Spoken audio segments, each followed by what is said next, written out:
Уважаемые участники Петербургского международного экономического форума, просим вас занять свои места, отключить мобильные телефоны и вспышки фотокамер. Пленарное заседание начинается.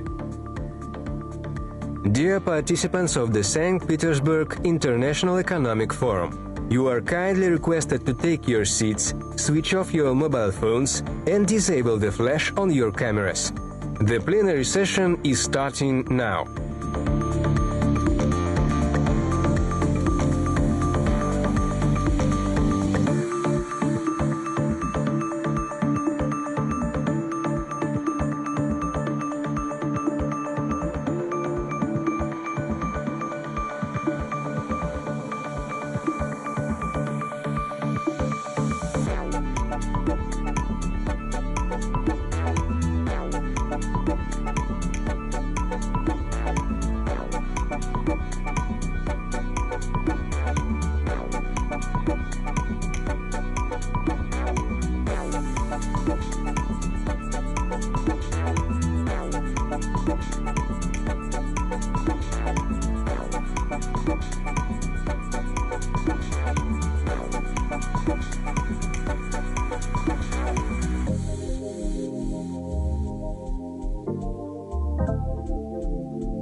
Уважаемые участники Петербургского международного экономического форума, просим вас занять свои места, отключить мобильные телефоны и вспышки фотокамер. Пленарное заседание начинается. Dear participants of the St. Petersburg International Economic Forum, you are kindly requested to take your seats, switch off your mobile phones, and disable the flash on your cameras. The plenary session is starting now.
Годами США и их союзники For years, the United States and their allies have been living through exploiting the rest of the world.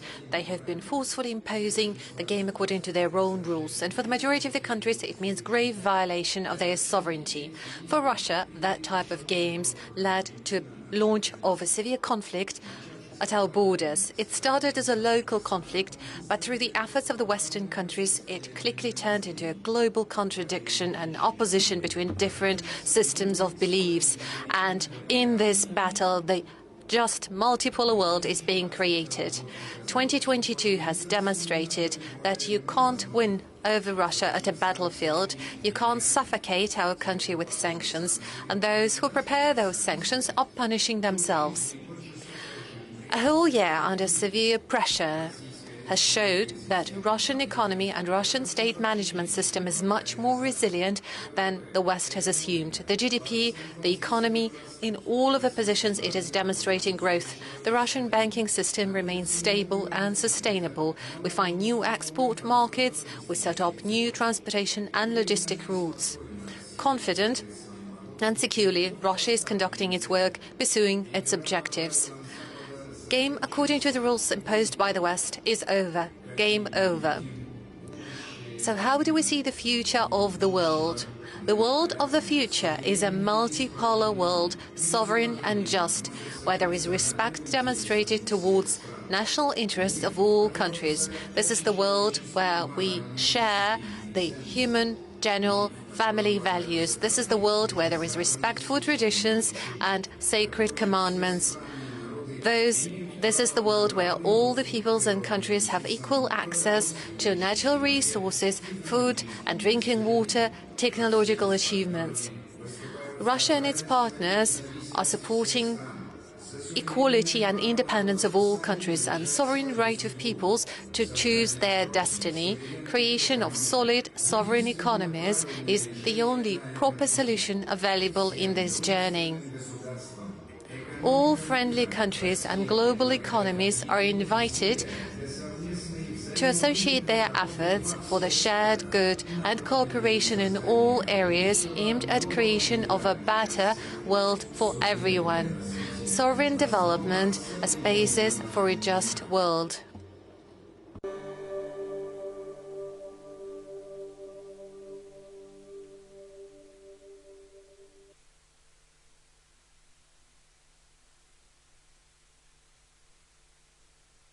Президент России. Please welcome President of the Russian Federation, Vladimir Putin. President of Algeria, Abdelmajid Tebboune, and the moderator of the plenary session, Dimitri Simes, Honorary President of the Center for the National Interest in Washington and presenter at Channel 1.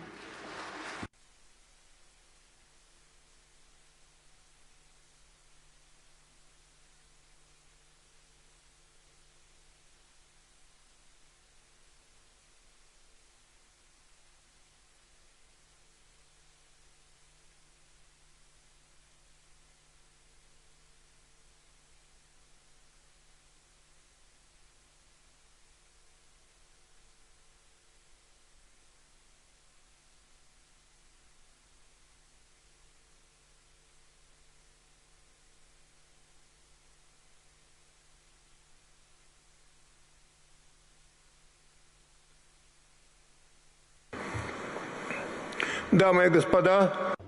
Dear ladies and gentlemen, I'm very happy to welcome you at the St. Petersburg International Economic Forum at the plenary session. This is where we're going to have two distinguished and very interesting speakers. There will be a keynote address to be delivered by the President of the Russian Federation and the President of Algeria, His Excellency Abdelmajid Tebboune.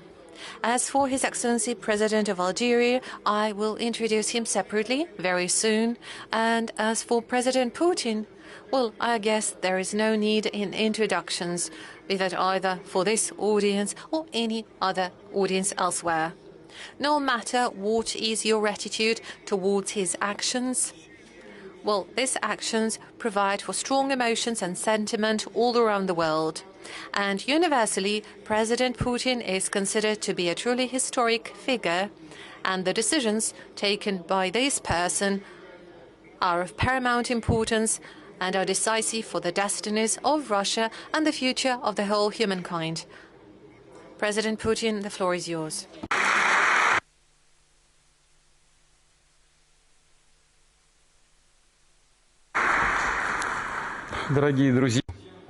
Friends, Mr. President, ladies, gentlemen, from the outset, I would like to welcome our friend, the President of the Algerian Republic, for having found the time and for coming here to today's event. Mr. President, thank you. Mr. President, guests from outside Russia, certainly my statement is mostly going to be dedicated to Russia's development as well as our plans along different avenues.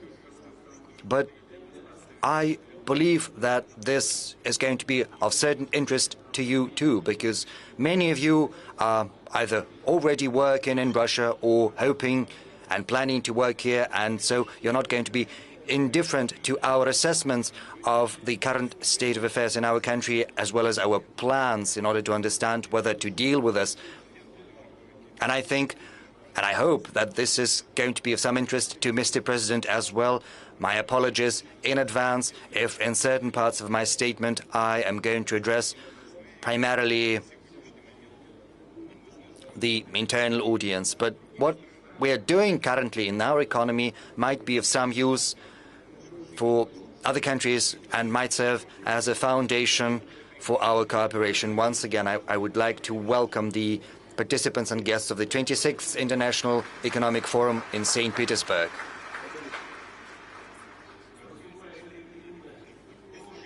I spoke here last year and shared my vision of the challenges Russia and the whole world were facing, and I dwelled in detail on our actions meant to ensure steady, long-term sovereign development of our country. I would like to remind you that the second quarter of last year became the most difficult one for Russia's economy and for Russia's business, because back then circumstances were changing rapidly, as well as the routine methods of trade, settlements, logistics, the very fabric of economic life was being rewoven.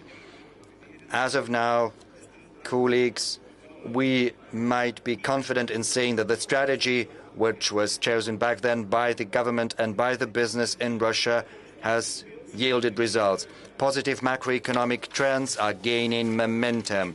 In April this year, our GDP grew by 3.3% year-on-year, and by the end of the year, it will have gained more than 1 percentage point. At least that is the IMF assessment, 0.7%. But I believe, and I agree with our experts who believe that it's going to be up to 1.5 or even 2%. This will allow our country to keep its place among the world's leading economies. In April, we have documented an increase in industry and in retail sector, and incidentally, the manufacturing output from January to April stood superior to last year's figures by 2.9%, even though this was the field that came under the heaviest blow due to the rupture of cooperation ties. But what has allowed us to secure these outcomes?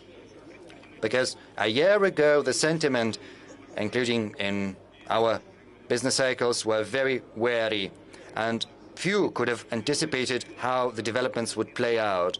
And amid those conditions, it was very important to provide our business with support, reinforce their trust in the policy pursued by the government, and to underline the dependability and steadfastness of fundamental market institutions such as freedom of entrepreneurship and guarantees of property protection. And that is why, when speaking at the forum last year, I formulated our values with regard to economic development, amid new conditions and for the long term.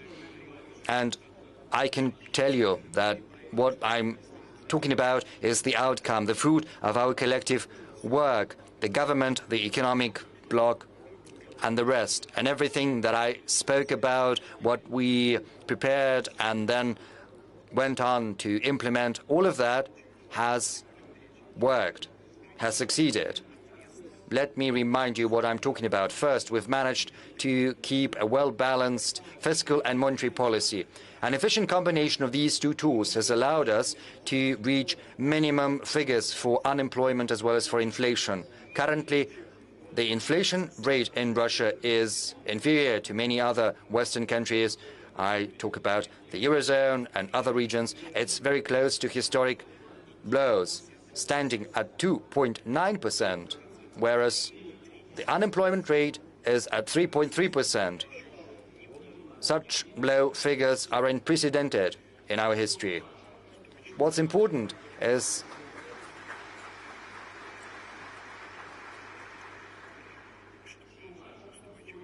that a stable macroeconomic situation has turned into our competitive advantage, as well as an important driver of our growth. And I have to tell you that inside our political discussion in previous year, there were many reproaches addressed to the government. Why cling to these macroeconomic parameters? You've got to be bolder, take action. Practice has demonstrated that it was not in vain that we were seeking that macroeconomic stability. Taking advantage of fiscal tools and monetary instruments, we've managed to prop up demand in economy, thereby providing work to our enterprises and companies and avoiding prices from spinning out of control. And in future, we will tailor the macroeconomic policies to real conditions and also keeping in mind target inflation rates, just as we used to do last year and during the pandemic when the demand and economy started to dwindle. And to prop it up, we increased the deficit of the budget up to 3.8% of the GDP, even though the ensuing year there was a little surplus of 0.4% of the GDP in our budget. I would like to point out that currently our public finance is well balanced.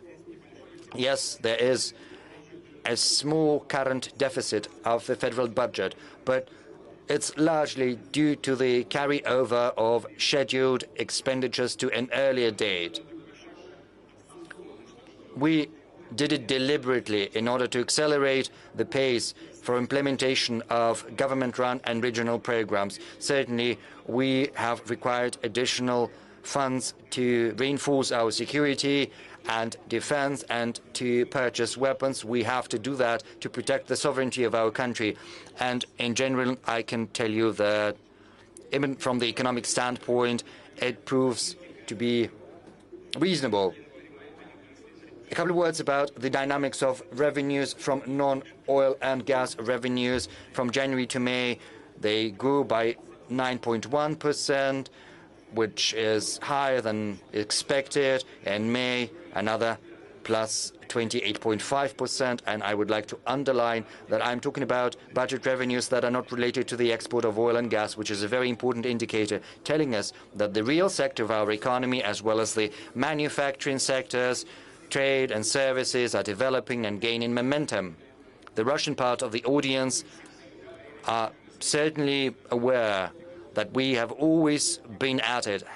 How long are we going to be dependent on oil and gas? And it seems this trend is gaining momentum, but I'm still going to talk about oil and gas. There are some things worth taking note of. Secondly, the financial capabilities of our government give us a chance to stay the course towards social justice, reduction of poverty and inequality. Our main emphasis is an important factor of successful faring that we showed when dealing with the problems last year. And of course, if we look at the most disadvantaged citizens, we will see that their income over the year rose by 30% in 2021. 1.7 million people managed to break through the poverty threshold, and the poverty rate stood lower than two-digit numbers, namely 9.8%. Of course, each and every percentage point is very important, and the positive trends that I have just spoken about in practical terms maybe are not as significant, especially for those people who've just crossed the poverty threshold. Their income is still very low, but still this is the general trend which we have to support and keep. We work at an accelerated pace to indexate the pensions and social benefits, increasing minimum wages and minimum subsistence level as a result. And the fourth quarter last year, our citizens' real disposable income started to grow again. So far, the growth is modest, but this is a trend nonetheless. And this year, we wanted to get stronger. I hope that this will be the case. This helps us support demand, and this, in turn, internal production and services, especially enterprises and regions on the ground. This, in turn, has a positive impact upon regional budgets. The third principle I spoke about last year is the emphasis on the development of private initiative. Last year, there were predictions, glum ones, that under the pressure of sanctions, Russia would have to revert to a self-isolated command economy. But as you know, instead, we've chosen to expand the freedom of entrepreneurship, and life has demonstrated us that this has been the right choice. An important stimulus, an important impetus to our business is the replacement of transnational corporations that have left the Russian market. Unfortunately, they buckled under the strong political pressure of foreign political elites. You are very well aware we never chased anyone away from our market or from our economy. Quite the contrary, we proposed that they should weigh very carefully all pros and cons, think about their Russian partners as well as potential consequences, and each and every partner of ours had a choice. But what's important, because the thing is, under many foreign brands and trademarks, products were being sold totally and completely produced based on Russian capacities. So basically, these are Russian goods bearing a foreign logo. So now that the owners of the trademarks have left, these goods are still being produced. Yes, the logo is different, and the revenues from this business stays in Russia. We will help new Russian owners, will provide income to the employees as well as to the related industries and contractors.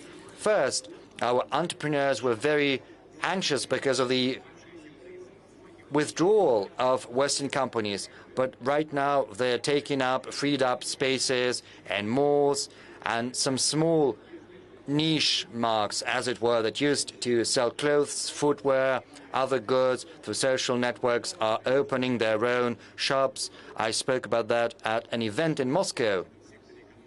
This sector of the economy has seen the exodus of foreigners who freed up to 2 million square meters of surface. And also, this market is to the tune of 2 trillion rubles or so. And that's good, because all of that has been replaced by Russian business people. Just during 1 year, last year, Russian producers filed more than 90,000 applications for trademark registration. Apart from clothes and footwear, this is mostly software, household chemicals, perfumes, and cosmetics. I won't open any secret to you, because in the course of cooperation with Russian entrepreneurs, I hear requests not to let errant foreign companies back. This is the same thing that happened back in 2014 when Russian agricultural companies started to gain momentum. When we met with agricultural companies, they were asking us they were asking whether we would let foreign companies back. And they said, please don't let them back anytime, because we will do everything. And I have to be frank, our agricultural producers are quite successful. Last year, the growth in agriculture was at around 10% in all goods. We are satisfying all of our needs, and we're also exporting quite actively. Be that as it may, I can tell you that should foreign producers desire to get back to our market, and such talks are becoming increasingly numerous, we are not closing the door. The door is still open. We are not afraid of competition, because competition, as is well known, is the driver of progress, and we will create a good environment for them in Russia. But the peculiarities of conduct of some of these partners, this is something we are going to keep in mind in future. And of course, we are going to prioritize the interests of Russian business. Incidentally, those who stayed and who are working and who want to continue working in Russia, well, we treat them as Russian producers, and we will treat them as our own.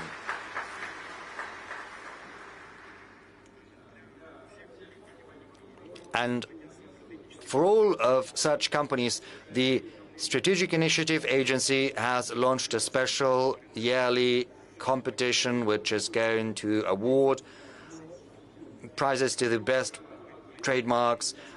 The first round is going to finish very soon. There are 10 nominations, more than 5,000 bids from across the country. I'm confident that both participation and victory in this competition is going to be a very good challenge and support for our entrepreneurs. It'll help them reinforce their positions in the market and increase investment to new capacities and jobs. And I call upon regional leaders to help these new developing brands. They need that. Last year, Russian companies increased their investment into fixed capital in real terms, and the same applies for January, March this year. And given last year's high baseline, we see that investment are in two-digit numbers. Our banks are also very active in terms of investment, and their capital has stood the stress test. Just in 2022, 14.3% growth was seen in lending to lawyers, to legal entities, and in terms of lendings to citizens, the growth was 9.5%. And in April this year, lending to legal entities grew by 17.1%, and to individuals 12.9%. And this is a good thing. And of course, mortgage is also growing at a very fast rate of 18%. And another important factor of investment activity is the lifting of infrastructure restrictions. We develop transport and also the logistical networks and the infrastructure. This is the fourth principle I outlined last year. A systemic, consistent approach in this field is yielding results. Construction works are expanding 5 years in a row. The dynamics is very good. In 2022, we saw an increase in construction by 5.2% from January to April this year, an increase of 7.5%. We are going to continue to build and renovate infrastructure, car roads, railroads, flyovers, bridges. We're going to remove the bottlenecks, expand the capacities of our seaports, and also border crossing checkpoints. We're going to prioritize the north-south corridor. By 2025, we plan to double, and by 2030, triple the export flowing through this route. In May, as many of you may know, our Iranian counterparts and we concluded an agreement on the construction of the missing railway link in the Iranian territory. We're also involved in bottom dredging operation at the Volga-Caspian Canal. This year, it is going to be able to accept vessels with a 4.5-meter draft. As far as the eastern route is concerned, by 2025, its export cargo flow should rise by 1/3. By 2030, it should increase by another 100 million tons as compared to 2022 level. Another important avenue to pursue is the increase in the throughput capacity of the Baikal-Amur mainline and Trans-Siberian mainline. This year alone, it should increased by 15 million tons, rising to 173 million tons. I would like to take this opportunity to point out the successful activities of the government and the Russian railways, who managed to organize an efficient withdrawal of containers from the Russian Far East. As a result, we removed gluts and also decreased the load for the Russian Far East terminals, facilitating thereby the supplies of goods and spares from Asian countries. In the next 5 years, we are going to renew our merchant fleet, and the Ministry for Trade and Development has already made amendments to the large-scale shipbuilding program. We're going to use the National Welfare Fund for that, and we're going to build no fewer than 260 vessels in 2023-2027. We're also going to continue with the construction of our icebreaker fleet, because we need that for the Northern Sea route. Last year alone, 34 million tons of cargo was carried through the Northern Sea route. Next year, we believe this volume is going to increase several-fold, but for that we need to work at an accelerated pace to develop the railroads and also the infrastructure of the Murmansk transport hub, as well as other Arctic ports. I would also like to say that we are working comprehensively to overhaul the regional infrastructure and raise the connectivity of our territories. Last year, we repaired more than 20,000 kilometers of regional car roads, built and reconstructed 1,200 kilometers, and these are record numbers, and I would like to thank both construction workers, engineers, designers and workers for their responsible, efficient work. And we are going to keep at this level and raise the bar even higher. We've got everything we need for that, and I'm hopeful that we will rise up to the task. We're also developing communication and telecommunication lines. Last year, more than 3,000 kilometers of such lines were laid, and the plan for this year is more than 9,000 kilometers, so 3 times as much as last year. I would also like to remind you that by 2030, we need to provide high-quality communication networks and also internet access to all settlements in our country with a population of 100 to 500 persons. This is not just about raising the quality of life, because the development of regional infrastructure creates new opportunities for businesses, in particular in tourism. Incidentally, last year, internal tourist flows grew significantly. The Statistics Service tells us that the number of Russian tourists in hotels grew by 16.7%. In absolute numbers, it's almost 10 million people. We need to develop high-quality infrastructure for recreation in our country, and we need to do that actively. And we should not be simply guided by the current figures, because the tourist flow is going to continue growing, and that is why I need to suggest that we should expand the program for concessional lending to hotel projects, especially the most in-demand segment, those hotels that have either 3 or 4 stars. We need to include in that program the construction of all-year amusement parks, water parks, ski resorts. I know businesses are involved in implementing such projects in Crimea, the Russian Far East, Siberia, the Caucasus, and the south and central part of Russia, and we will continue to support these projects. Right now, we see an expansion of recreation in modular portable hotels and cottages and so-called glampings. Last year, we allocated 4.2 billion rubles for the construction of such modular hotels, helping 174 projects in 20 regions across the country. But as life has very well demonstrated us, such demand is far bigger, and investment projects have already been prepared. Land plots are there, infrastructure is ready, so I suggest we should allocate an additional 11 billion rubles to support the construction of modular hotels. This will allow us to implement another 470 projects of such type with 9,000 chambers, and people will have a chance to get acquainted with our unique nature, historical and cultural legacy. The development of transportation corridors and logistics capacities of Russia will allow our business to strengthen its foreign trade ties, cooperation ties with the Eurasian Economic Union, Asia, the Middle East, Africa, and Latin America. Open economy is our most important fifth principle. Despite all the difficulties last year, we did not switch to the path of self-isolation.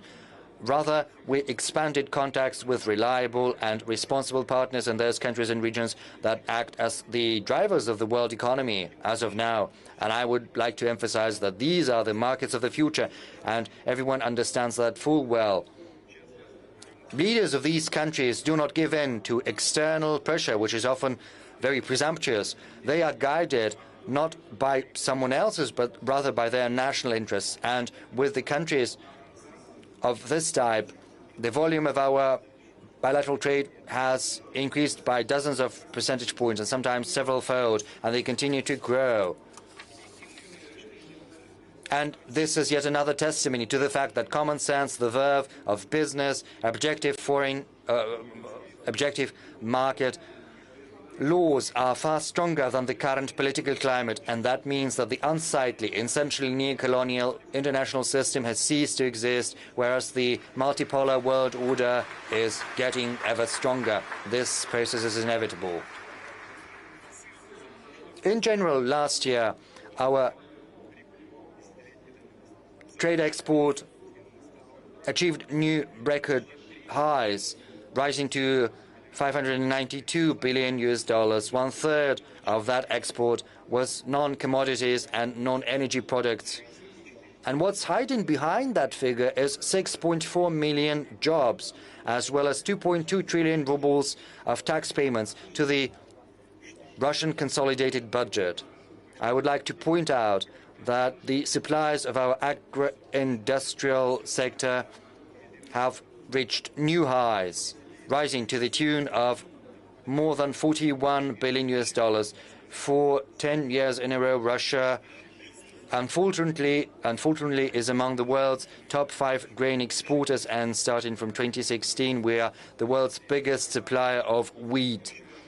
And we have grounds to believe that this year, too, our companies are going to make yet another step forward, achieving new record highs in terms of wheat exports.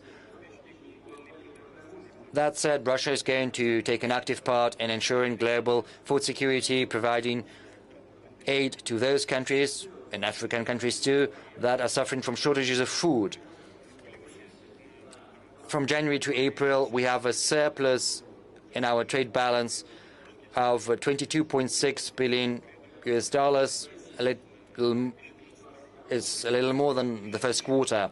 And in 2022, the surplus of our current accounts stood at $233 billion. I would like to emphasize that these resources has to be actively employed for the benefit of Russia's economic development. We need to import cutting-edge equipment and technology, spare parts and materials. I would like to request that the government and the Bank of Russia should come up with concrete proposals on using the funds Russia's getting from high levels of export to stimulate investment, how to expand these investment into systemically important projects in infrastructure, logistics, and territorial development. These projects will allow us to expand the Russian business capacities across a wide range of sectors, raising its competitiveness, including in global markets. But, of course, in these markets, Russia has not only partners but also ill-wishers who have grown accustomed to getting excess profits due to their dominant and monopolist position in the market, and they don't want other countries to have an alternative to their aircraft, vessels, medicines, banking systems, technologies, and other goods and services.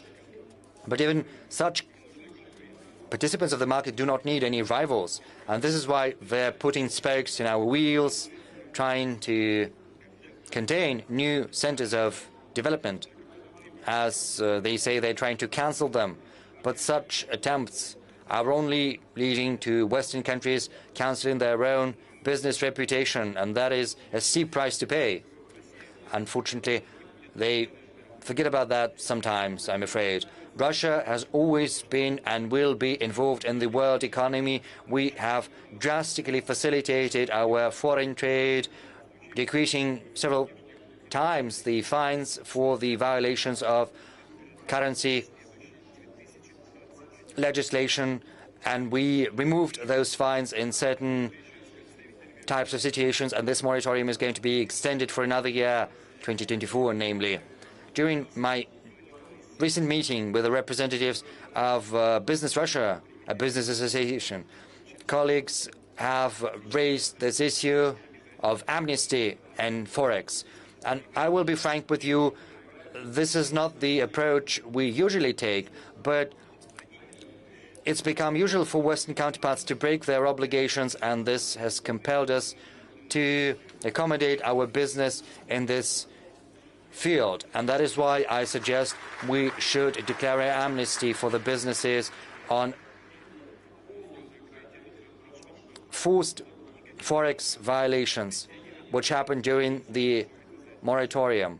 And we have to close this issue so that it will be impossible to bring business to account retroactively.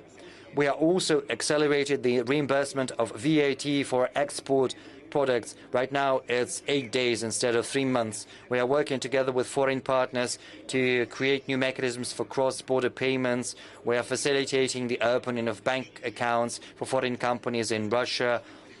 Sometimes personal presence is not going to be required. Of course, all the norms of the anti-money laundering legislation have to be respected.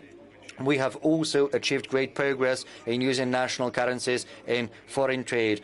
And this is a very big topic because 90% of our settlements with the countries of the Eurasian Economic Union are in rubles, and more than 80% of our settlements in China are denominated in rubles and renminbi. We're also developing our trade in national currencies with other countries. Our priorities include BRICS countries and the SCO. We have a whole range of tools to support our foreign trade in agriculture, in industry, in other sectors.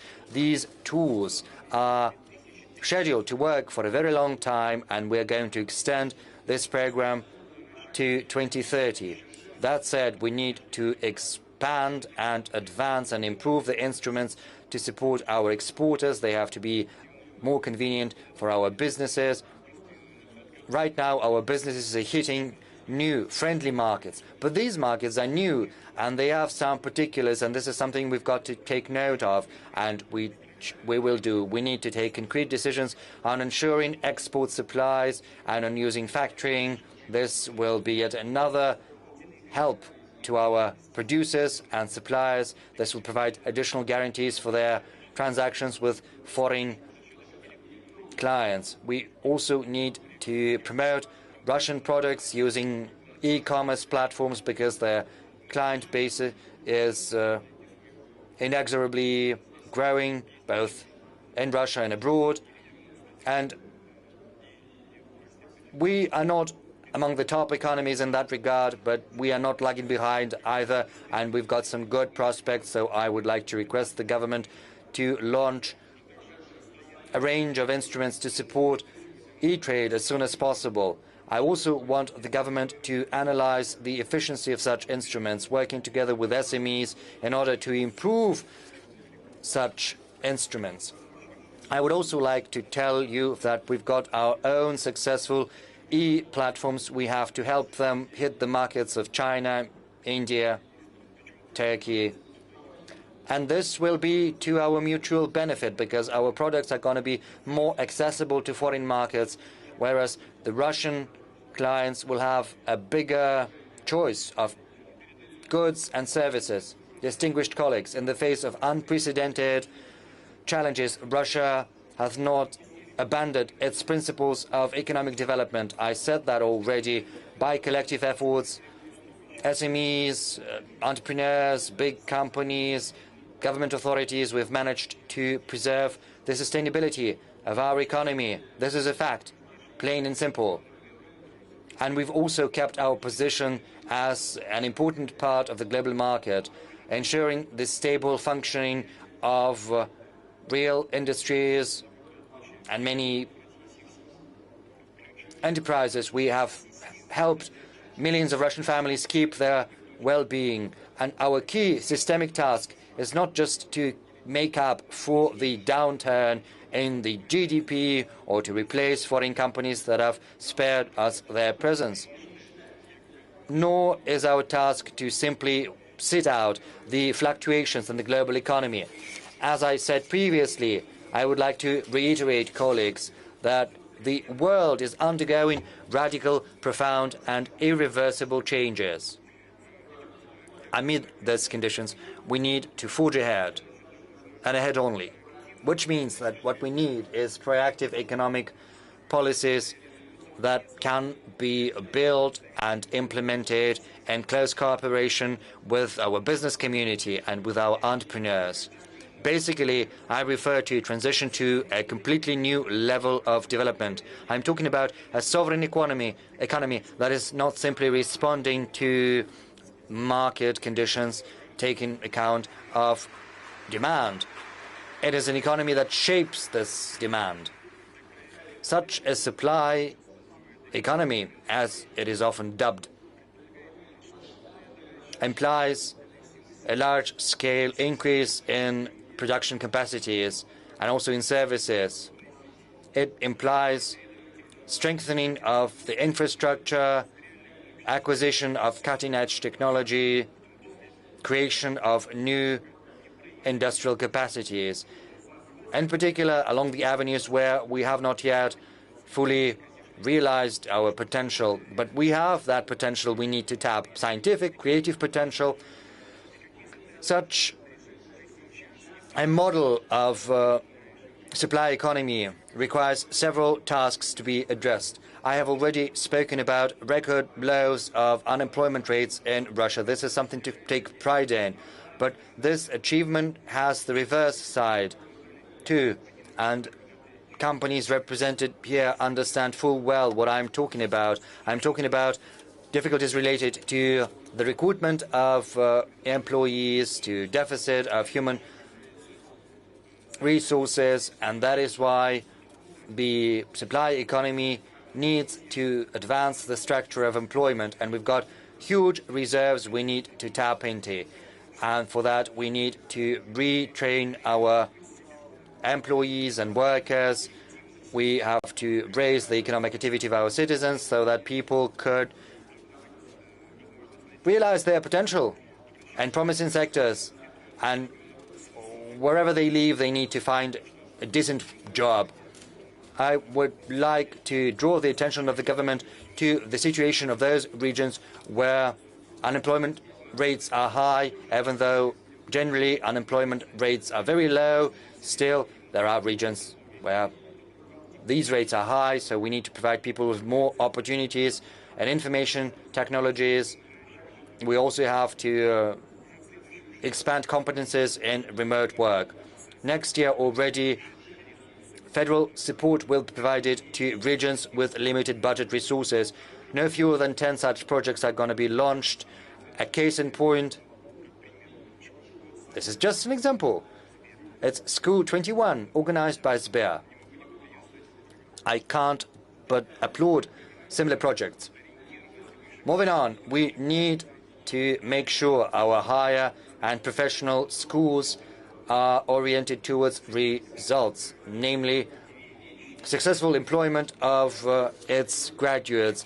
And to achieve that, first, we need to introduce key performance indicators for our education institutions. And the main indicator is the quality of employment for its graduates. And based on this approach, I suggest we form rankings of such education institutions. And secondly, I suggest we should draft a 5-year estimate of needs at the level of our economy so that we could adapt flexibly to the ever-changing trends and new demands in the labor markets, and of course to our priorities in economic development. So I would like to request the government to come up with proposals on developing such an instrument as a learner's contract. This learner's contract stipulates that the employer sends the employee to retrain or to go through additional training, and instead there is a guarantee that the employee will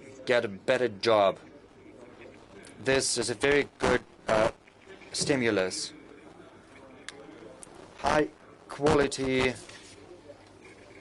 is required, and we need to increase salaries and wages in order to effect high-quality changes in the labor market. On a separate note, I would like to mention such an important indicator as the minimum wages. Its indexation is continuing at an accelerated pace to boot, and we need to increase the gap between the minimum wage and the subsistence level. Starting from January the 1st, 2023, the minimum wages rose by 6.3% to 16,242 rubles. Starting from January the 1st, 2024, there's going to be another indexation by 18.5%. So starting this year, it was 6.3%. Next year, it's going to be 18.5%, which is going to be far superior to the inflation rate and to the rates of income growth in country in general. And this is going to have a positive effect on the income of 4.8 million rubles. And by 2030, minimum wages should rise in nominal terms at least twofold. This is going to be an additional impetus to increasing wages across our countries. We're also expanding measures of social support targeted to civilians, to citizens, especially families with children. And very often such benefits are tied to the income of the person. And should this income rise, albeit negligibly, then the benefits stop. So there is no incentive for the person to search for a better position or for a better salary.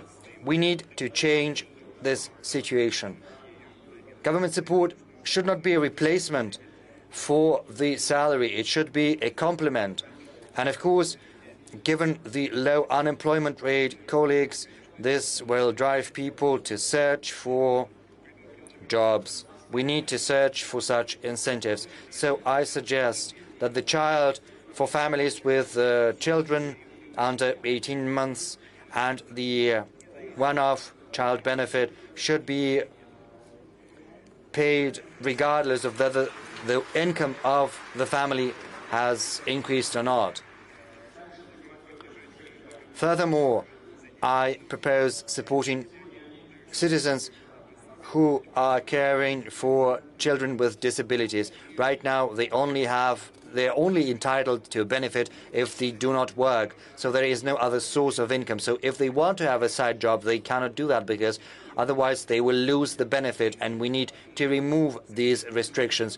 We need to keep the care benefit, all while ensuring partial employment of these citizens. And to make sure there are no discrepancies, we need to enshrine in legislation the notion of partial employment. And I would like to request the Parliament to make the necessary amendments as soon as possible. Another important avenue for economic development is the expansion of entrepreneurial activity, because small and medium enterprises in Russia employ more than 28 million people. Starting from 2022, the number of self-employed doubled, rising to 7.6 million people. We need to support people who want to make business and are only taking their first steps, especially as part of the social contract, which is used for launching one's own business or having a household plot. And I think it would be the right thing to do if a participant of the social contract could get additional competences based on the My Business Center. Of course, the government is going to pay for that. During one of the last forums, I proposed launching an umbrella mechanism for lending to SMEs. I talk about special guarantees from the SME corporations if the entrepreneurs do not have the collateral to get a credit. This mechanism is working across the regions. More than 39,000 credits have already been issued to the tune of 350 rubles. This is a good mechanism. In 2022, as compared to 22, the number of credits with underwriting for manufacturing companies increased 7 times and 46 times for entrepreneurs in the IT sector. And of course, the demand is much bigger in industry, tourism, and information technologies, so I suggest we should expand this resource and extend the mechanism for umbrella underwriting mechanisms until 2030. And I would also like to instruct the government to set the target limits. Mr. Silvanov, I'm not talking about concrete limits, but I would like to ask you to work this through, because this is a real mechanism which helps us with the lending. I also believe we need to expand the scope of this measure. We need to include such a category as SME Plus. These are companies that cannot be considered big, but despite certain difficulties, they've managed to grow over the recent years, but due to formal criteria, they cannot apply for government support. But they are in a very important stage of growth, and they need resources, and these companies need special measures of support. So I would like to ask the government to work these measures through. On another note, there are companies that break through from the category of small and medium enterprises, and they lose the right to concessional and preferential tax treatment. So the tax burden starts to increase unless they get preferential tax treatment as part of a program for the big business. I'm not going to say anything new, but we see a situation where there are not that many incentives to grow, to go into a new weight category, because that's simply unprofitable. So by hook and crook, companies are trying to stay in the SME sector. Sometimes they resort to fragmenting their businesses in order to keep the tax benefits, the tax service sees all of that. I don't know, Mr. President, whether that happens in Algeria, but this has been happening in Russia for many years now. I think people are the same everywhere. They will always find a way out of the situation the government has put them into if there are real restrictions on growth. But what I'm talking about are the realities of our today's life.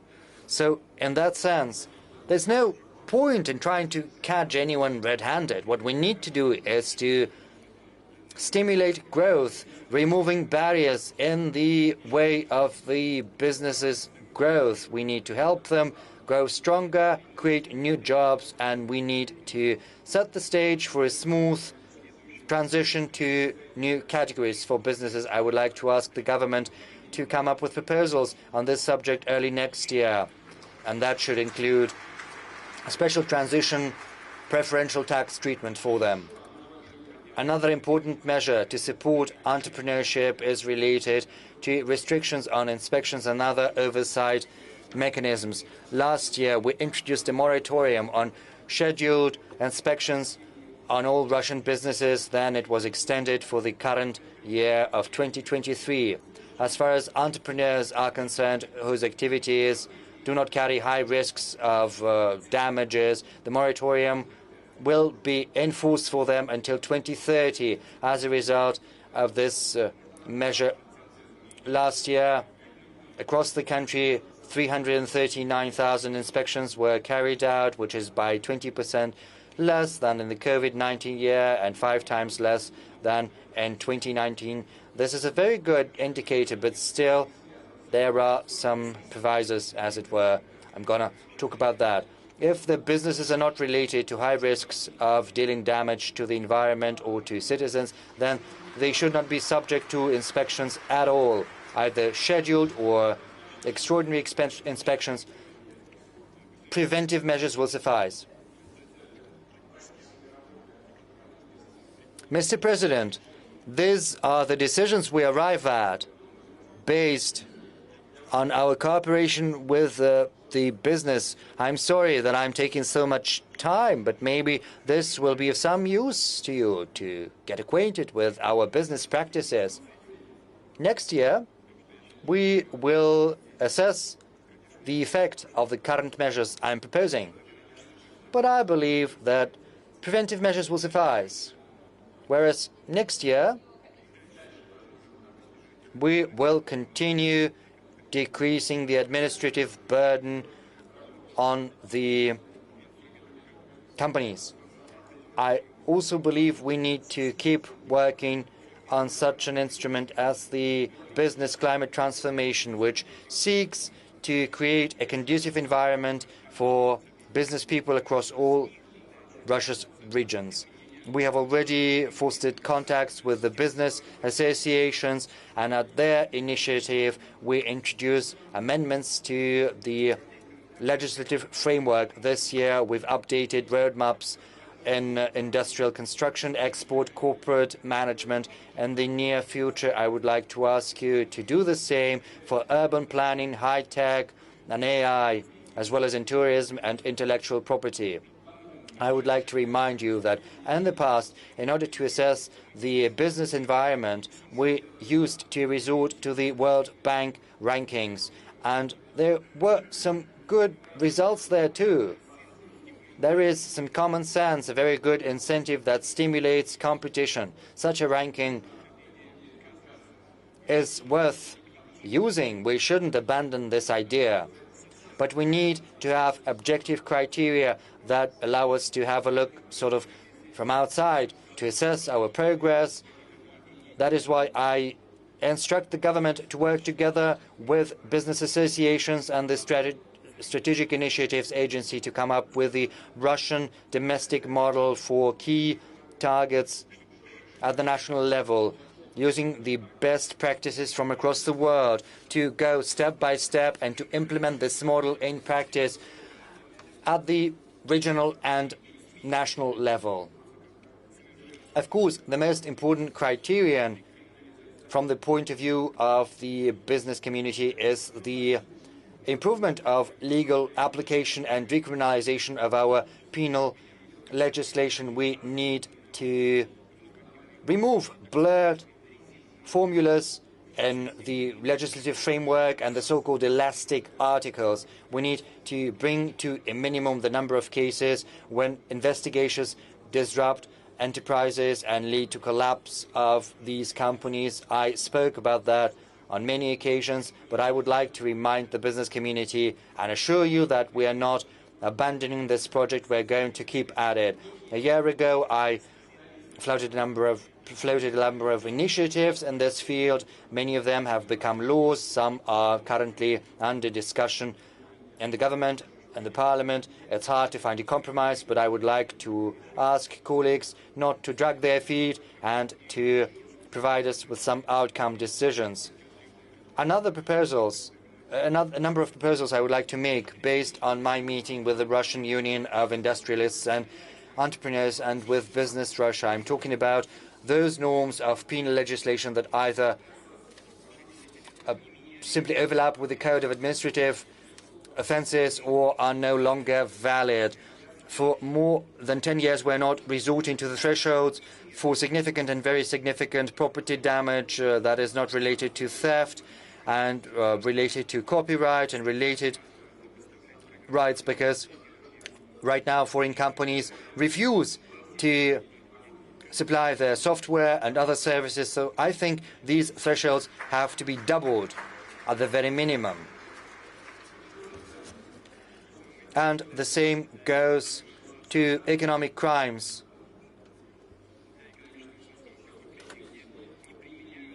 For which no imprisonment is prescribed.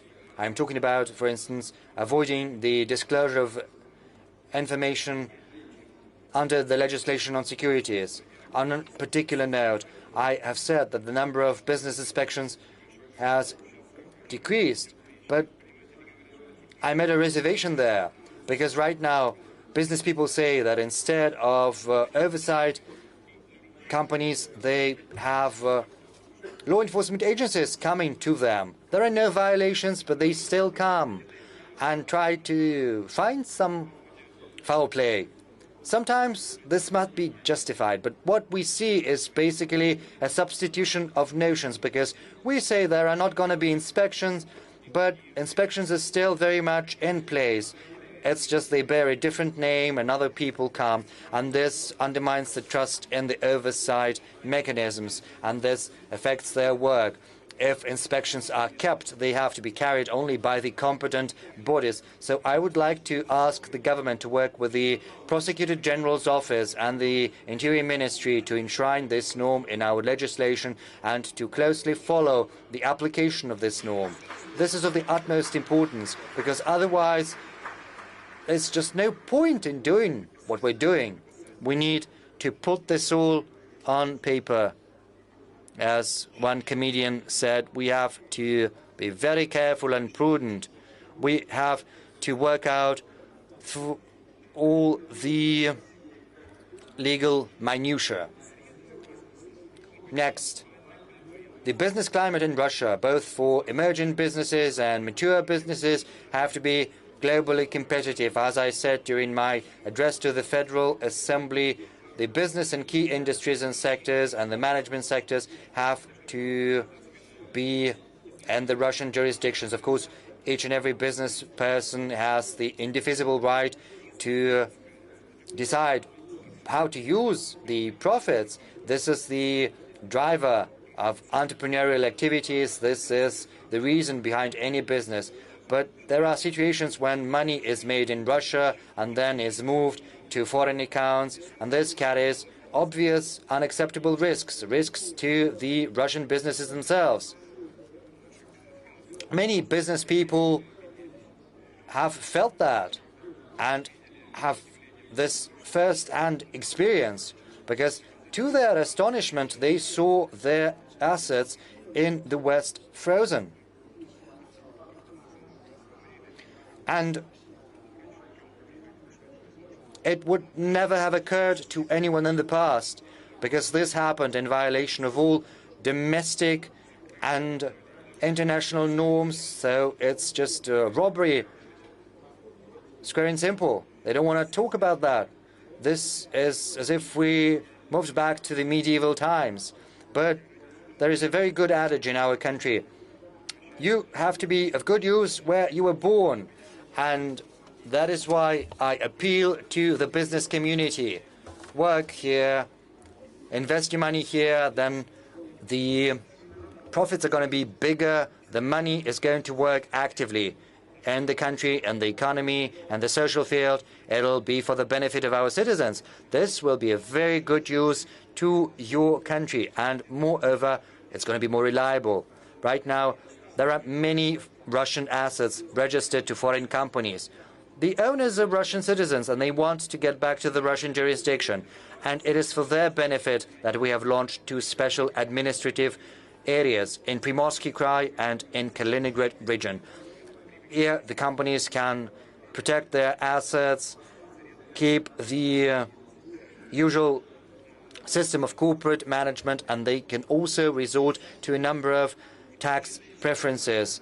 And I know that not everyone has taken advantage of this opportunity. There are different reasons. Some couldn't get the legal or accounting services abroad, and some cases there is unwillingness and reluctance on the foreign partners' side to provide the necessary documents or information. So this is sabotage.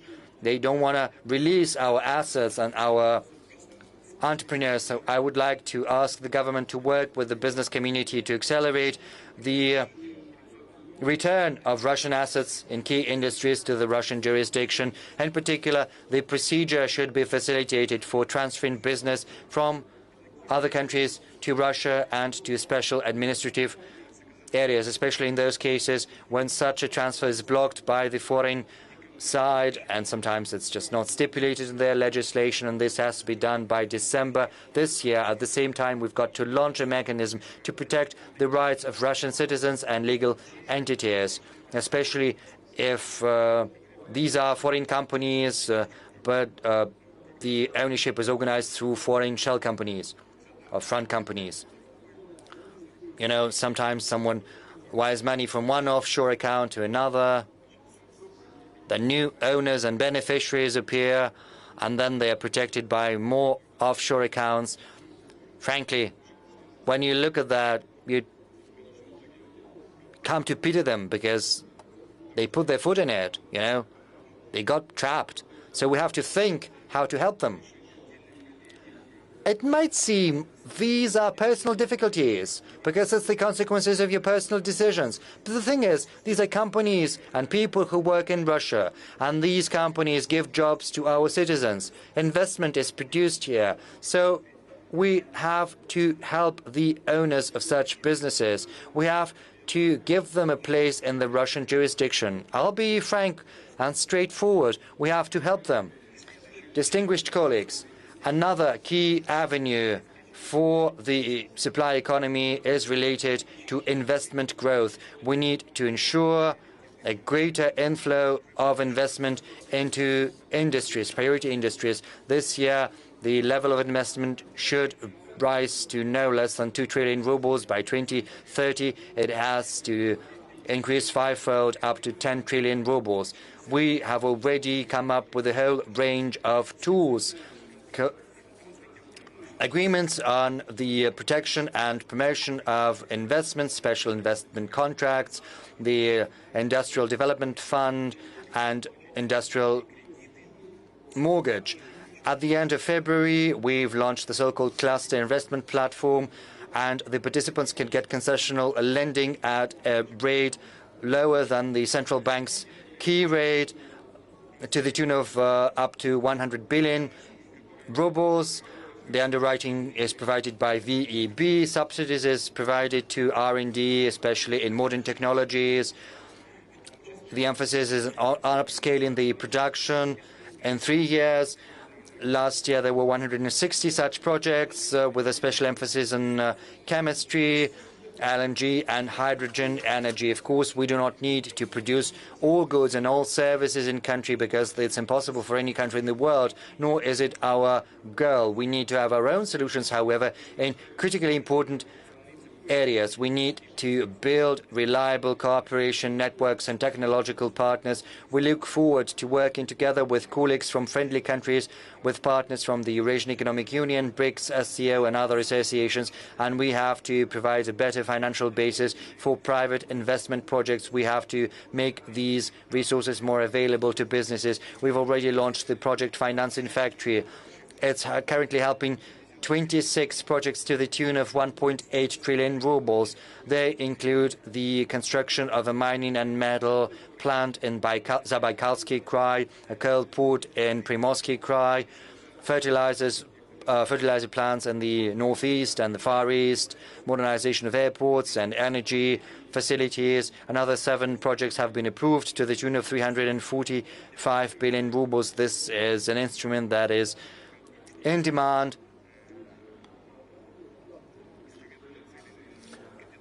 And we need to launch new tools to help the technological sovereignty of Russia. The government has already adopted the decisions to that end.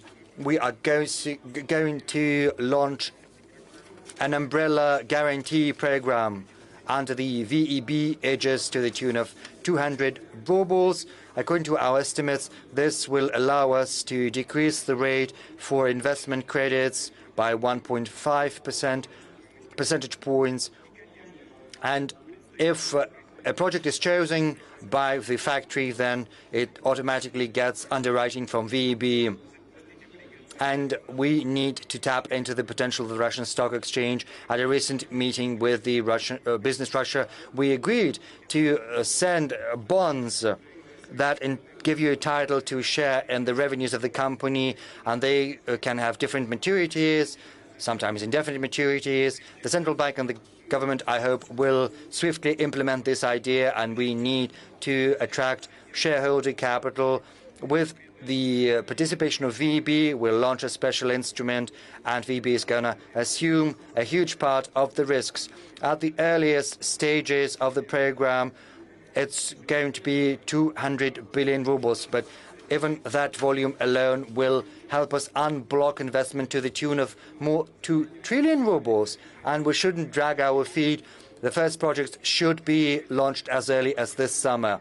Now, as for the circulation of corporate shares in our market, as I said during my address, we support the IPOs for high-tech businesses. Right now, the government is working on tax preferences for the issuers and purchasers of such securities. But in order to give an additional impetus to our shares market, we made a special decision, which is related to a situation when foreign owners are selling Russian assets. In such case, part of the shares of the company whose owner is changed should flow into the Russian stock exchange, and we need to create incentives for additional inflow of money to our capital markets.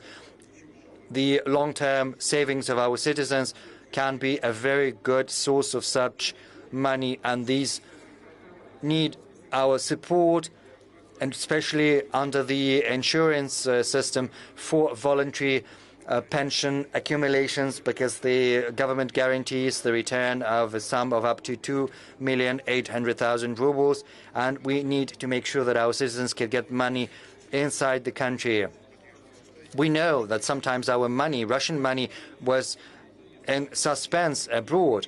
In Moscow, in St. Petersburg, investors can get not just a land plot, but also all the necessary communications, as well as a full package of tax rebates and preferences, but that only concerns capitals and a number of big regions. Some regions in Russia simply do not have this opportunity because their budget is very much limited and they need support. We need to develop the infrastructure at an accelerated rate, and they need to get support through the so-called infrastructure menu. A special emphasis should be made on budgets, on regions with small budgets. We need to provide our regions with equal opportunities for providing preferences to new projects. What I'm talking about, I am going to give an explanation right now. To stimulate new business initiatives, some federation subjects, some constituent bodies of Russia can introduce an investment tax rebate. But the thing is, so far the mechanism has not been tested properly, and not all budget of our regions can afford to defer payments for the sake of future payments.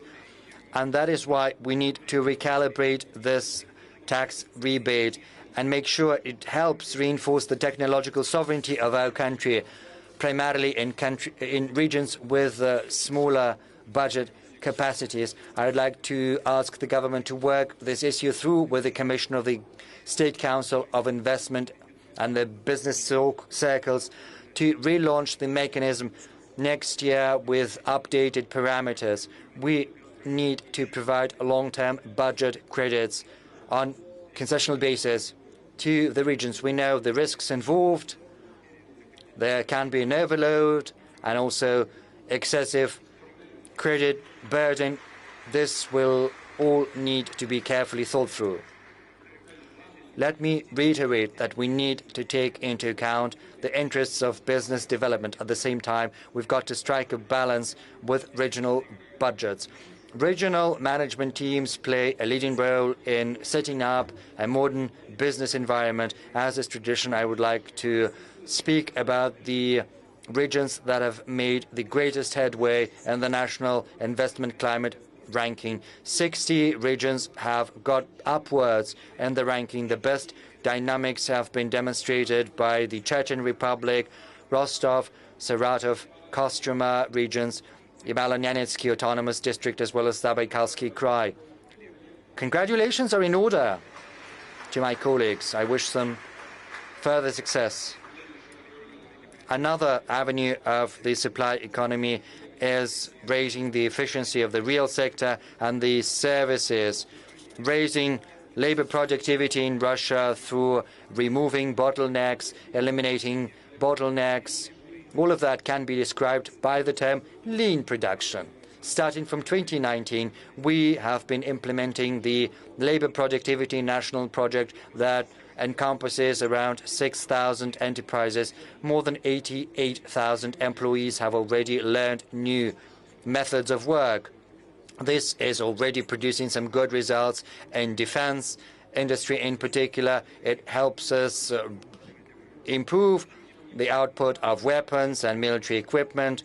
Lean production is gaining momentum, not just in the basic sectors of the economy, but in social sphere, and we need to use the Federal Competences Center to that end. Its mandate has to be expanded. Another avenue is automation and AI.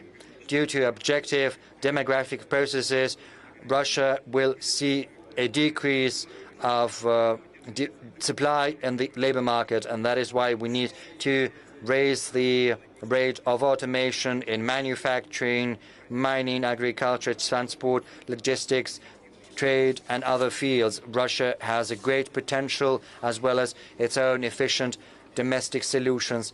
Just recently, KAMAZ unmanned vehicles were launched in the federal highway Neva, and in Moscow there are unmanned taxis launched by Yandex, but these are singular examples. We need to implement these technologies on a mass basis. In November last year, we talked about introducing industrial robots, and we agreed that the government would adopt the decision by July the 1st, and I urge you to strictly abide by this deadline.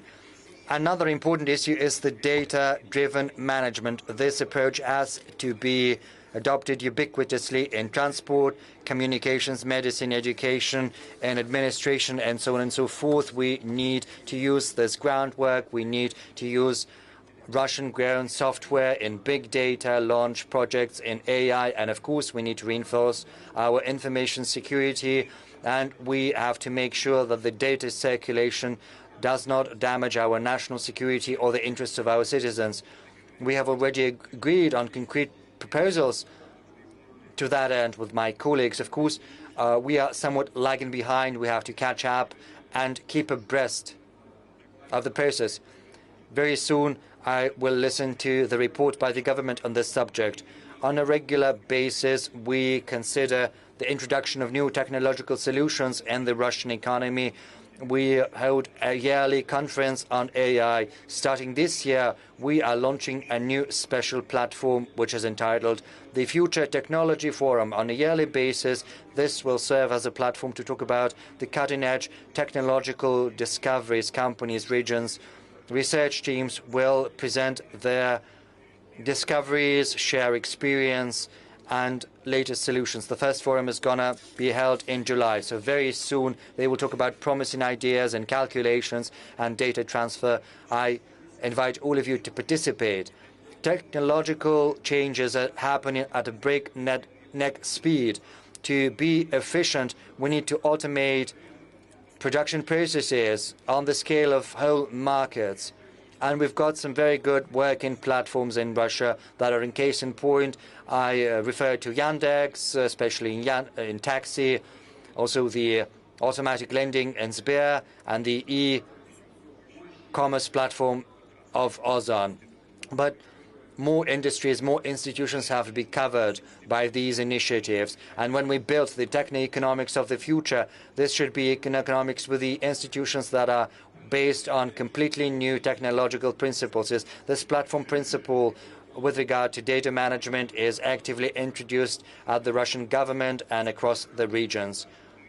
And in terms of this digital public administration, we are one of the world leaders. This is a fact. We've got to reinforce our positions and move forward.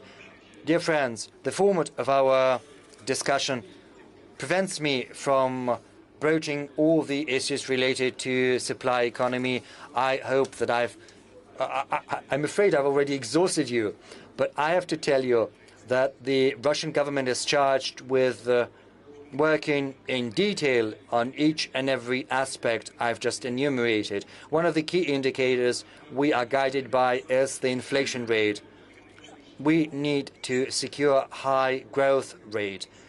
while keeping the price dynamics close to the target of 4%.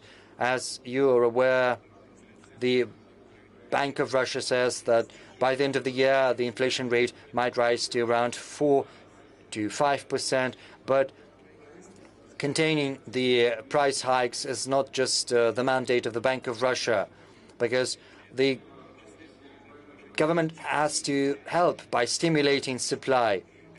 And it's important to raise the efficiency and the profitability of government and public expenditure.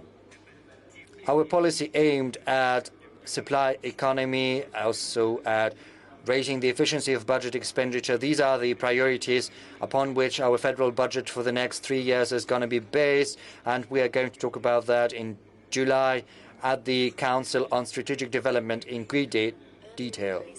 On a particular basis, I would like to say that we said a lot about supply economy, and when there is a supply, we need demand. And the expansion of Russia's economic capacities and its potential have to be directly linked to raising the welfare of our citizens. And this is the very embodiment of economic growth. And I will conclude here by what I began with. I'm not just talking about keeping low inflation and high employment rate. We need to make sure that the incomes of our citizens rise at an accelerated pace. The Russian economy has to be an economy of high salaries, with new requirements for professional education, with higher labor productivity based on automation and new management systems. This should be an economy with high-quality modern jobs and labor conditions.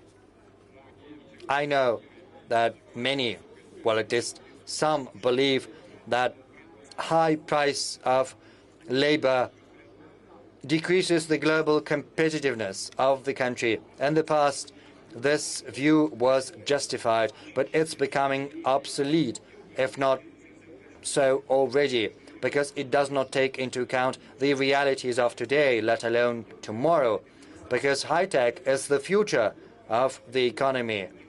And it's impossible to achieve high technology by using low-qualified labor. And if it's high-qualified labor, then it should get the proper remuneration.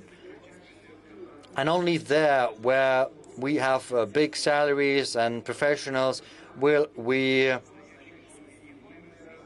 achieve high-quality products, and this will allow us to achieve sovereign equality and also technological economic leadership. The government is accommodating the business, helping it address the most urgent problems with logistics and so on and so forth. And we hope that the business will reciprocate and show social responsibility. I will say what I said recently at the Congress of the Russian Union of Industrialists and Entrepreneurs, and at the meeting with the Business Russia.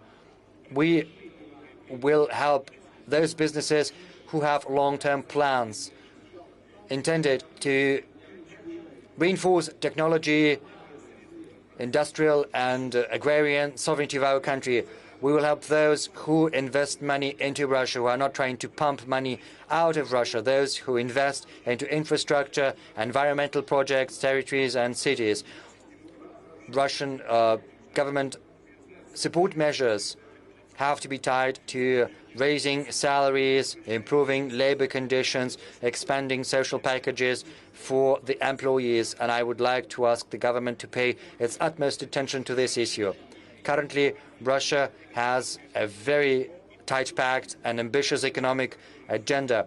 The difficulties and problems we are encountering are but an impetus to all of us to move faster and achieve a high quality of transformation. We need to improve the quality of life and the welfare of our citizens, and we will certainly improve the sovereignty of our country in all spheres. And we are open to a partnership on an equal footing with all countries, with all those who, just as Russia, cherishes cherishes their national interests and who is ready to set their own future course. Thank you very much.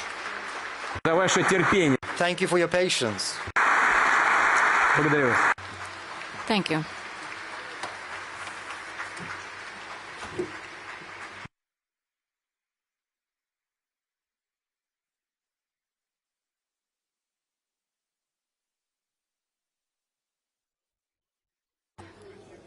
Vladimir Vladimirovich, thank you very much for this speech. And before I pass the floor to the President of Algeria, I would like to ask you several questions. You were speaking about a variety of topics. You provided facts and figures, and you have demonstrated how Russia has been developing under these quite difficult circumstances, and we have heard about its focus and how the Russian economy is developing. Everything has been quite positive, and this is amazing. Amazing because all this is happening during the international tension and the conflict around Ukraine and the continued armed activities there. We all are aware how important your assessment is. What is happening to the to the troops in that conflict? We see that in London and in Washington, they keep talking about the Ukrainian counteroffensive. And it is obvious that it hasn't been what the West was expecting. I have read a lot about this counteroffensive. And the Ukrainians have been proud about certain successful results of this assault. But, you know, Mr. President, all this is happening before they reach the first line of defense. So it means that this defense line hasn't been broken. And we see that all the Ukrainian troops have been eliminated before the real combat began. They say that Ukraine has over 60,000 armed forces, and they are preparing for quite serious activities there. Can you please comment on this? You demonstrated that you remain optimistic how Russia will deal with the situation, but can you please share your vision with us? Recently, I had a meeting with military correspondents and journalists, and there was a similar question at that meeting. And I said that the war in Ukraine, in southeast of Ukraine, was begun by the Ukrainian regime with the support of their sponsors in the West in 2014. And everybody tries to keep silence about it. But I have to remind them about it, because aviation and tanks were used against the Donbass. So this is a war, and it has lasted for almost 9 years. And then the so-called partners and counter-partners, they rejected the peaceful settlement of this conflict. And all this forced us to use armed forces in an attempt to stop this war. And if anyone tries to transfer all this to us and say that we are to blame, but we all are aware where and when it began, we were not pulling their nose. They didn't want to do anything, and they acknowledged this quite recently. And as for the Ukrainian authorities and the Europeans, they were speaking about it quite openly and publicly. So we were forced to use our armed forces, and we had to recognize the independence of the Donetsk and Lugansk republics, and they were accepted to Russia. And then we had to support them with military measures. This was number one. And secondly, we see that the Western countries, they take all these drastic measures for Russia to be defeated over there in the military operation, and they do everything they can for this.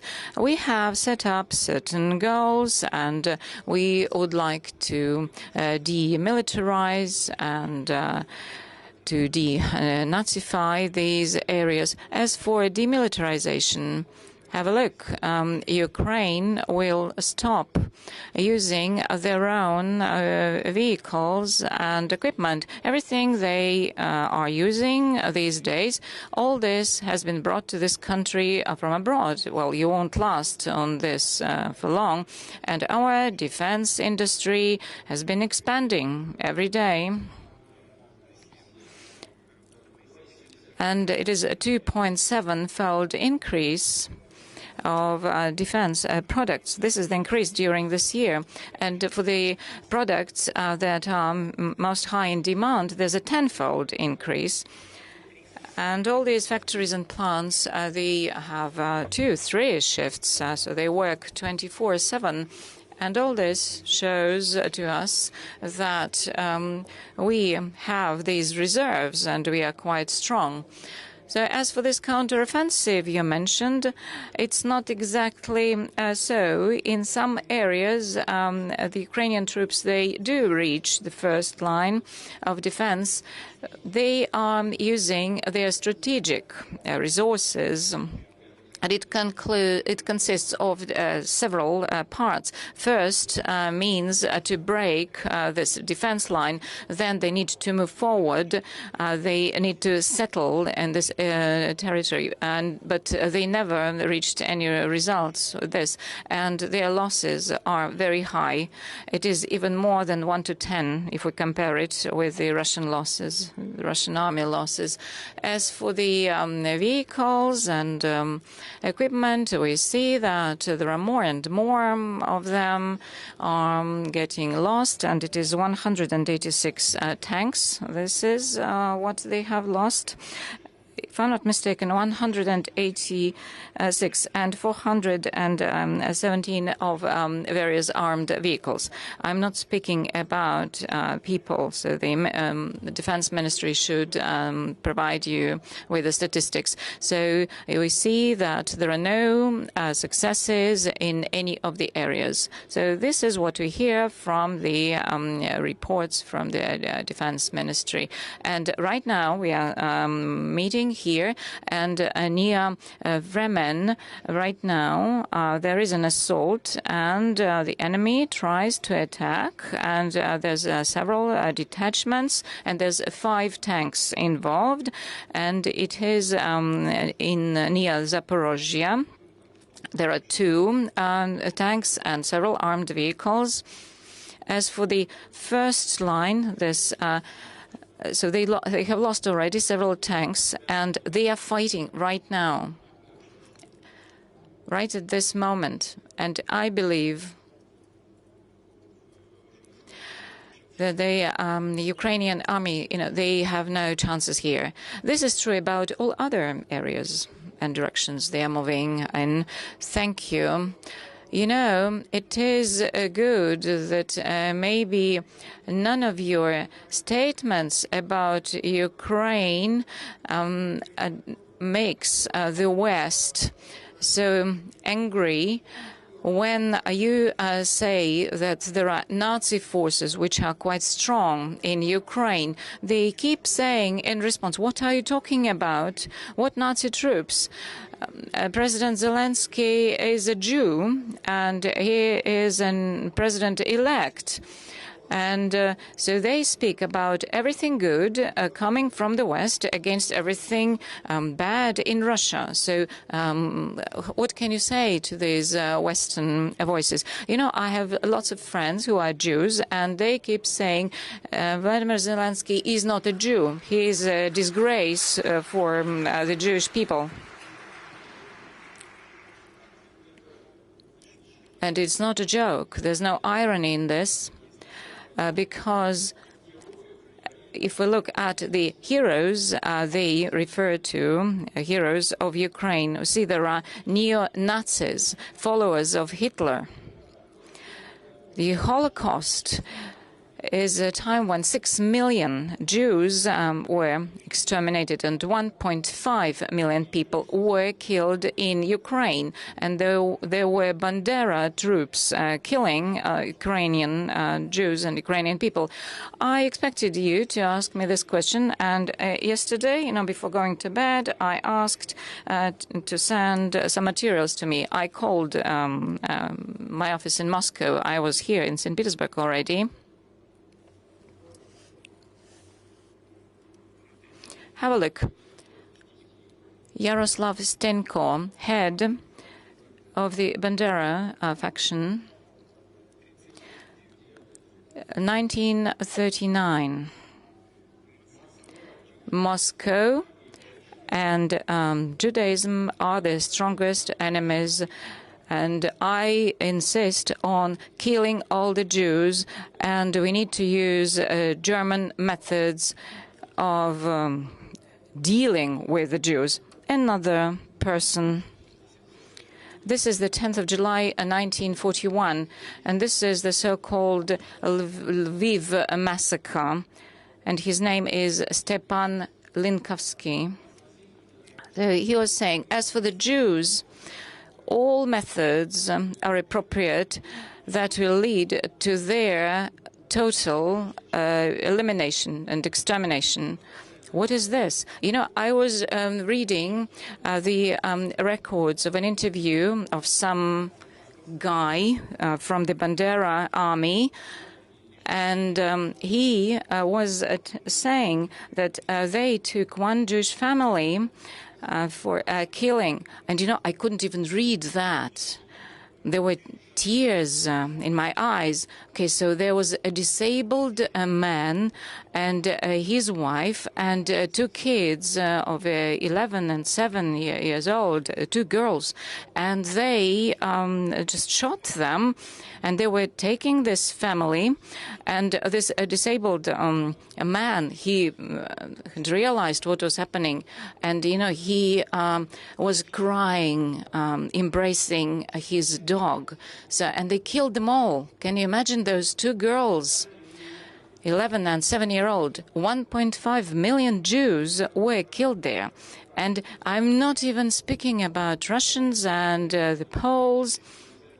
And they actually haven't forgotten what was happening in Ukraine. Okay, the Polish people, okay, so they have their own goals. Okay, they want to return the Western Ukraine, and probably they will reach this goal. But we're speaking about the Holocaust. How can we say, how can we neglect all this?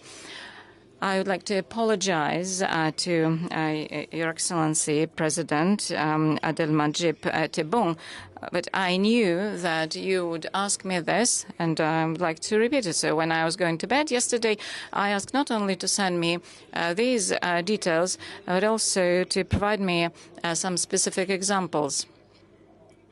Okay, we keep saying Bandera, so all these anti-Semitic activities, but nobody wants to listen to this because President Zelensky is a Jew. He's protecting all these neo-Nazis. I was talking with journalists, Okay, the monument to Lenin, okay, it was removed. All right, but why did you put a statue of a Nazi activist onto the same pedestal? Dmitry Sergeyevich, I was asking you to prepare some material for me. So is it available? Dmitry, can you hear me? Can we view it? September of 1941, Babi Yar, close to Kiev. During 2 days, 30,000 Jews were shot there, and the Ukrainian Nazis were involved in this. And the Bukovina Kuren, this part of this army, was actively involved in this, and this was their supplementary police forces. And these police forces from local citizens, they were doing all this dirty work. 1942, the Ukrainian Nazis were acting in Belarus, and a symbol of their terrible crimes was the village of Khatin. At that time, the Ukrainian police forces from the same battalion, they brought 179 residents of this village, and they burned them alive. Older men, children, women. They were trying to escape, and they were just killing them with the machine guns. And at the end of the war, there were over 10,000 Bandera troops in Belarus, and it took a while to remove them from there. In spring of 1943, in the area of Volyn, there were several shocking events. At night, the gang of Ukrainian Nazis killed residents of several villages, and they were using axes and scythes, and so they killed in one village almost 180 people, and there were over 50 children from 1 year to 9. So these shocking events, they were reflected in the teaching of Andrei Melnik and Stepan Bandera, even before the war, because they were striving for an ethnically cleansed country, and they were speaking about one party, one nation, and one leader. And in the central square of Lviv, Stepan Bandera was announcing the establishment of this new independent country. And he was saying that the Ukrainian state will be cooperating with Germany, now under the leadership of Hitler, who is helping this area to remove the Russian occupation. And that was the day when these pogroms began.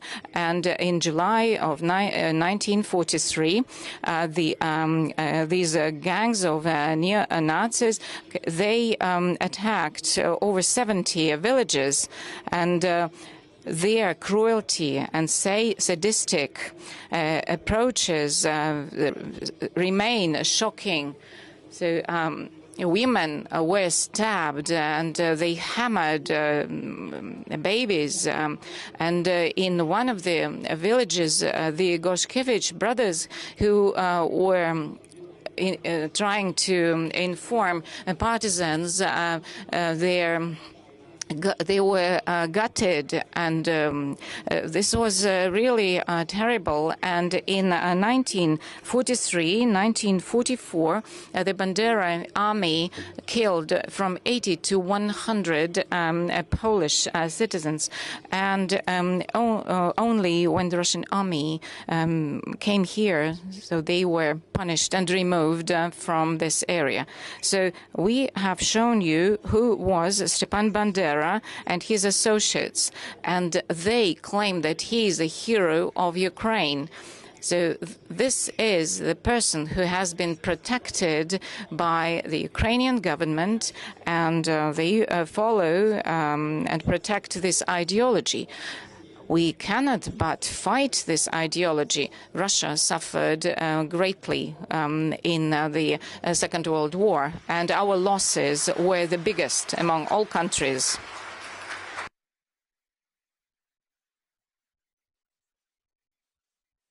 And in Israel, have a look what the regular people write in the Russian language. Just check it out, and you will see what the opinion of Jewish people is. So this is definitely neo-Nazism. How else can we call it? So we have the right to consider this goal of de-Nazification is one of the major ones. Thank you very much, Mr. President. I would like to make a comment. Mr. Zelensky, during his brightful career, so he spent some time in Moscow as well, and he was acting on Channel 1 of Russian television. And I was speaking to those people who worked with him, and at that time, no one remembers that he was viewing himself as a Jew.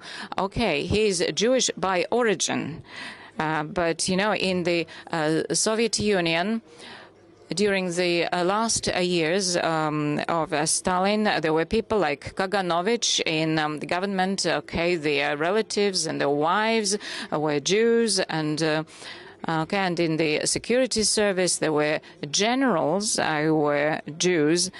So, but at the same time, no one would doubt that, okay, there was anti-Semitism during the Stalin time. So it's not an argument if there's someone with Jewish blood in their veins, that their regime cannot be anti-Semitic by nature. I believe that this is definitely not a serious argument. And now I would like to ask Your Excellency, President of Algeria, to share your wisdom with us.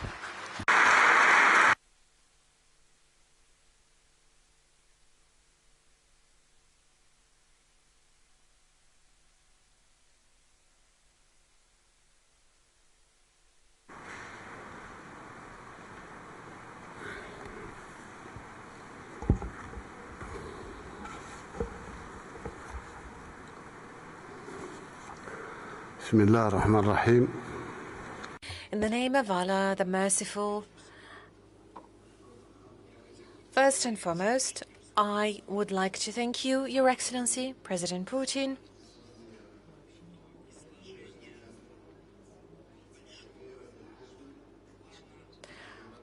for the plan and the vision for development of the Russian Federation that you just shared with us, and we wish you every success in implementation of this ambitious program. As for my country, Algeria, I'd like to start by saying, distinguished Mr. President, Your Excellency, President Putin,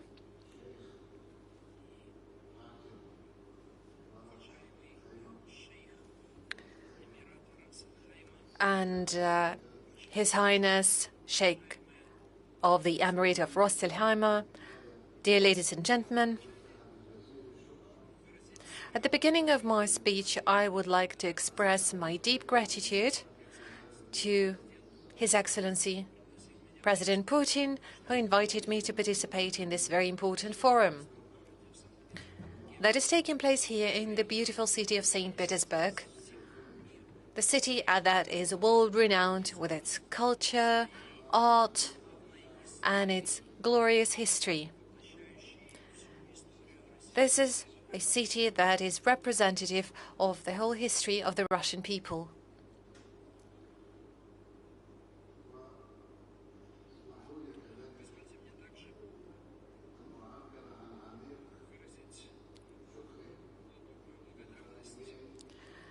I also would like to express my deep gratitude to the organizers of this forum,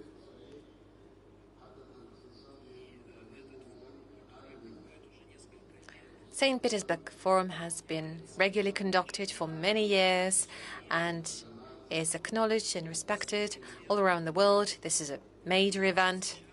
And right now, the role of the forum is becoming increasingly important in a situation of growing challenges that are being accumulated and are being faced by many peoples. And I have to say that one country alone can never contradict and withstand all those challenges. Those challenges require adequate coordination of effort by the whole global community. And in order to find solutions to those problems that the humanity is facing today, Russia is playing a vital role in reducing the acuteness of current crises.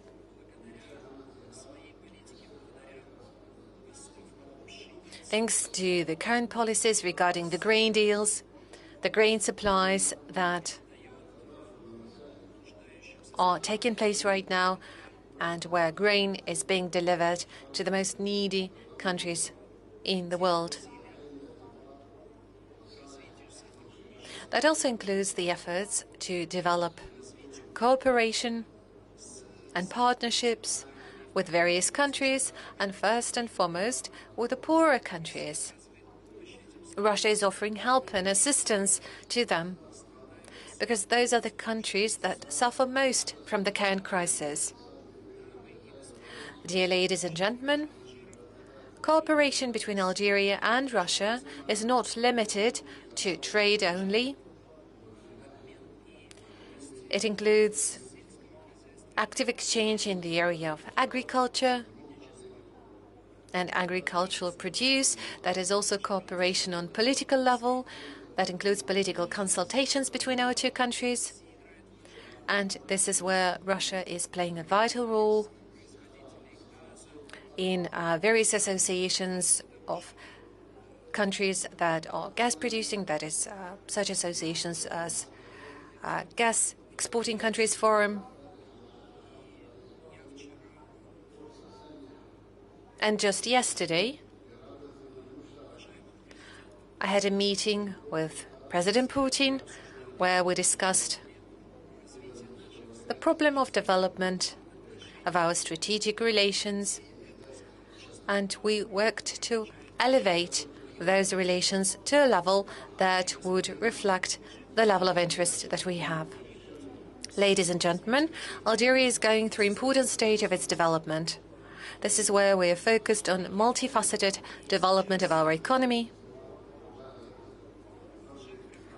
And right now, Algeria is turning into a very important stream of investment.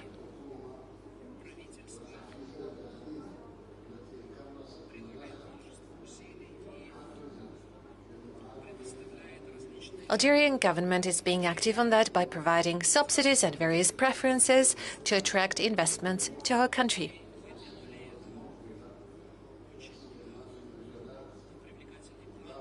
We prepared a very appealing plan to facilitate development of agriculture, energy sector, and various sectors of industry, including agricultural produce development, processing industry, and many more. We invest a lot in development of green energy. We are also aiming to preserve nature. We are willing to counteract the climate change and make our contribution to the resolution of this problem.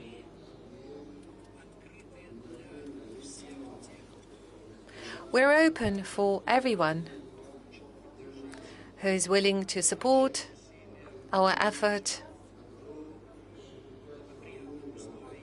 to create favorable conditions for investment.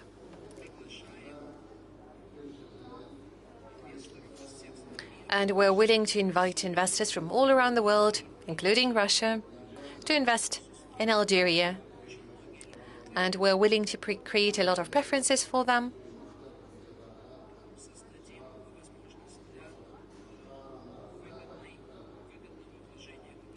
And we will create abundant opportunities for effective investments and profitable investments. I also wanted to name just a few recent achievements of Algeria. Just some numbers.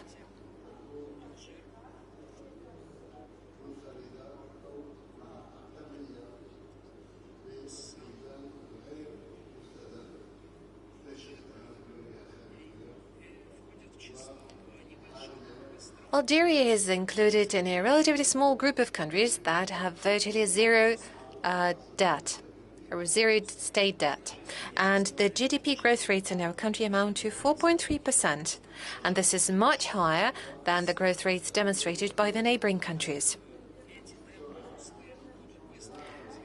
And this growth rate is set to evolve further.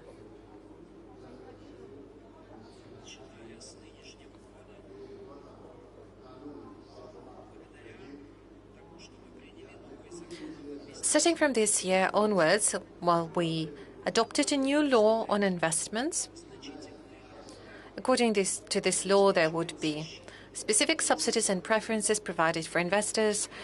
There are also specific clauses on investors' protection, and this is the logic that we were guided by from the very beginning of foundation of our country, of our state.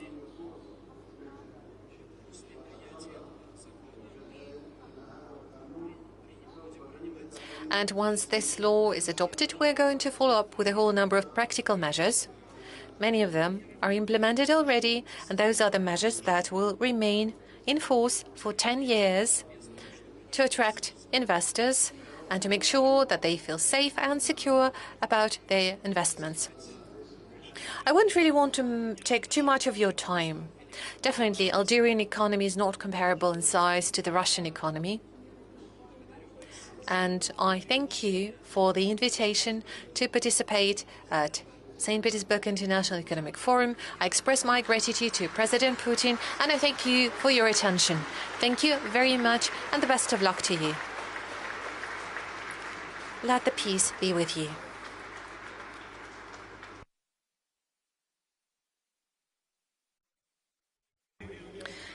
Mr. President, thank you very much for telling us more about the investment politics of your country. You've been in power since 2019. You're the 6th president of Algeria, and you're doing a lot to boost and develop economy of your country. But I also have to say a few words on your country. You have a very special tradition of being independent and fighting against colonialism. As a result of this struggle, Algeria became to be an independent sovereign state. Today, there is colossal pressure imposed against Algeria. They attempt to force you to join sanctions imposed against Russia in one way or another. You're being forced not to cooperate with Russia, or at least not to purchase Russian weapons. What is your response to this pressure?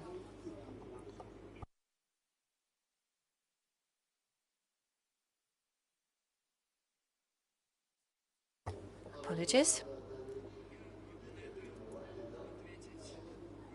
Well, I would respond to this question with one word. Well, Algerians are born free and will stay free.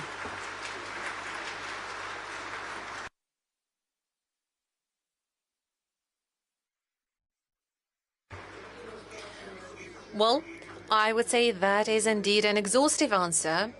It speaks for itself. But if I may, I also wanted to ask you about your energy policy. What are the specific energy projects that are going on right now in Algeria that you would consider to be attractive for foreign investors?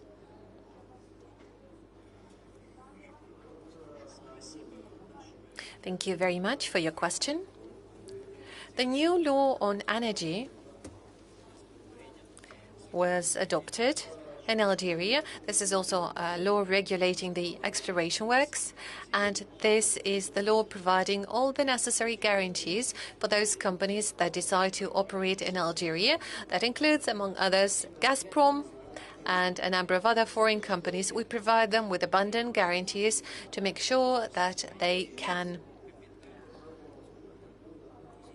bring their capital to the country and get dividends, and of course we are always welcoming all of them.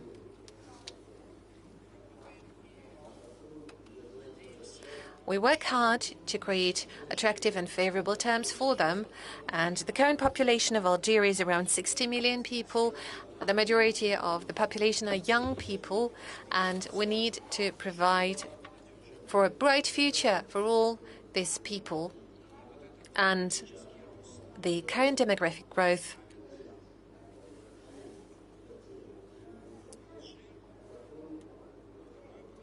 is putting Algeria in a position where by 2030 the population would amount to more than 60 million people, which means that we'll have to provide more and more energy, we'll need more and more oil and gas. Right now, Algeria is exporting both oil and gas, more gas though, and there are plans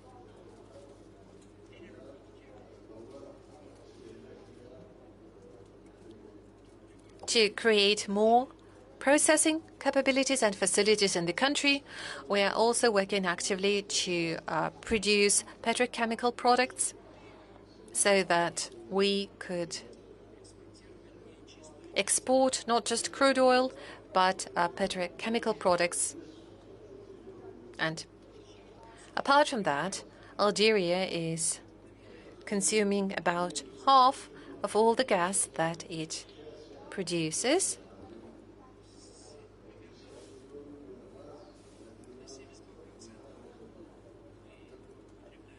So we consume domestically about 72% of gas produced within the country, or well, more or less about half of the gas produced in the country.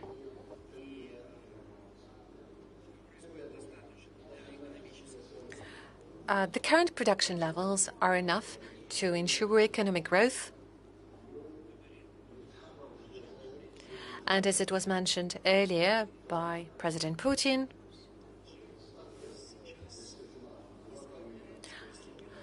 right now Algeria is gradually getting rid of over-reliance on oil and oil dependency, and right now we are working actively to make sure that our export is diversified and is not limited to oil and gas only.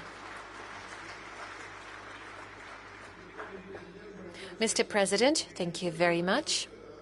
And now I would like to address President Putin, since we started talking about dependency from oil and gas revenues. President Putin, if I may, I wanted to remind you just lately the U.S. Treasury published a report where they claim that they have been successful in stopping Russia from selling oil at the international market. Well, the only way to sell oil for Russia now is with 25% discount, and obviously they explain it by the sanctions and limits and price caps that the EU has introduced. Well, my question is twofold.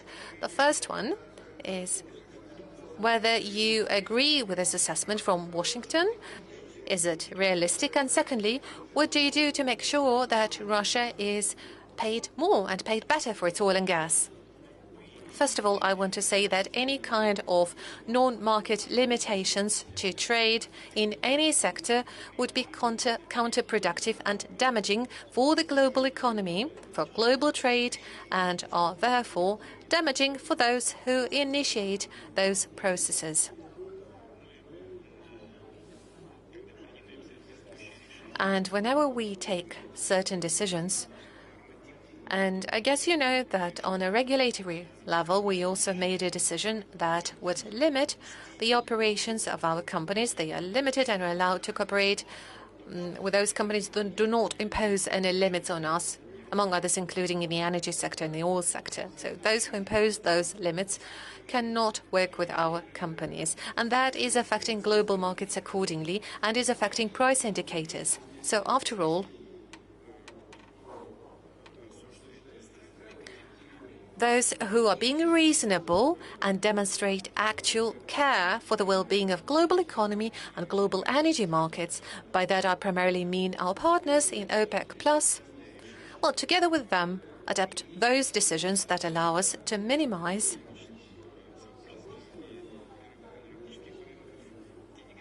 the negative consequences for the global energy community and global energy markets. And those implications would come into force whenever there are political decisions being made in the area of economy. Obviously, those limitations have negative consequences on us as well. But first and foremost, for different markets, our discounts are different. That's the first point. And in some cases, those discounts are minimal.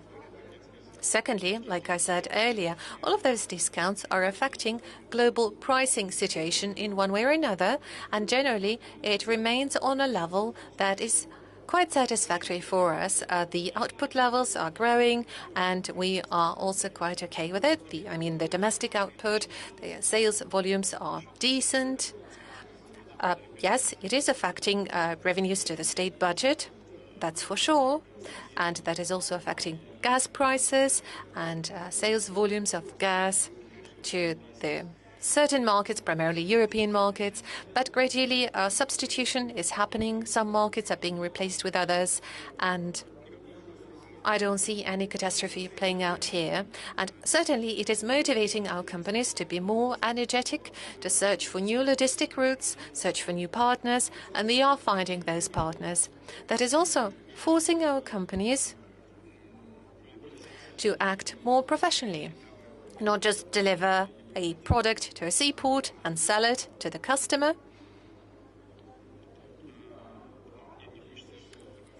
Well, I don't want to talk about all the tools that we use, but we know that assets are being acquired abroad by Russian companies, where oil is being processed on the refineries to turn into petro products. But generally, the Russian market is in a good situation and definitely has bright prospects for further development. Well, Mr. President, and Algeria is part of the OPEC Plus group.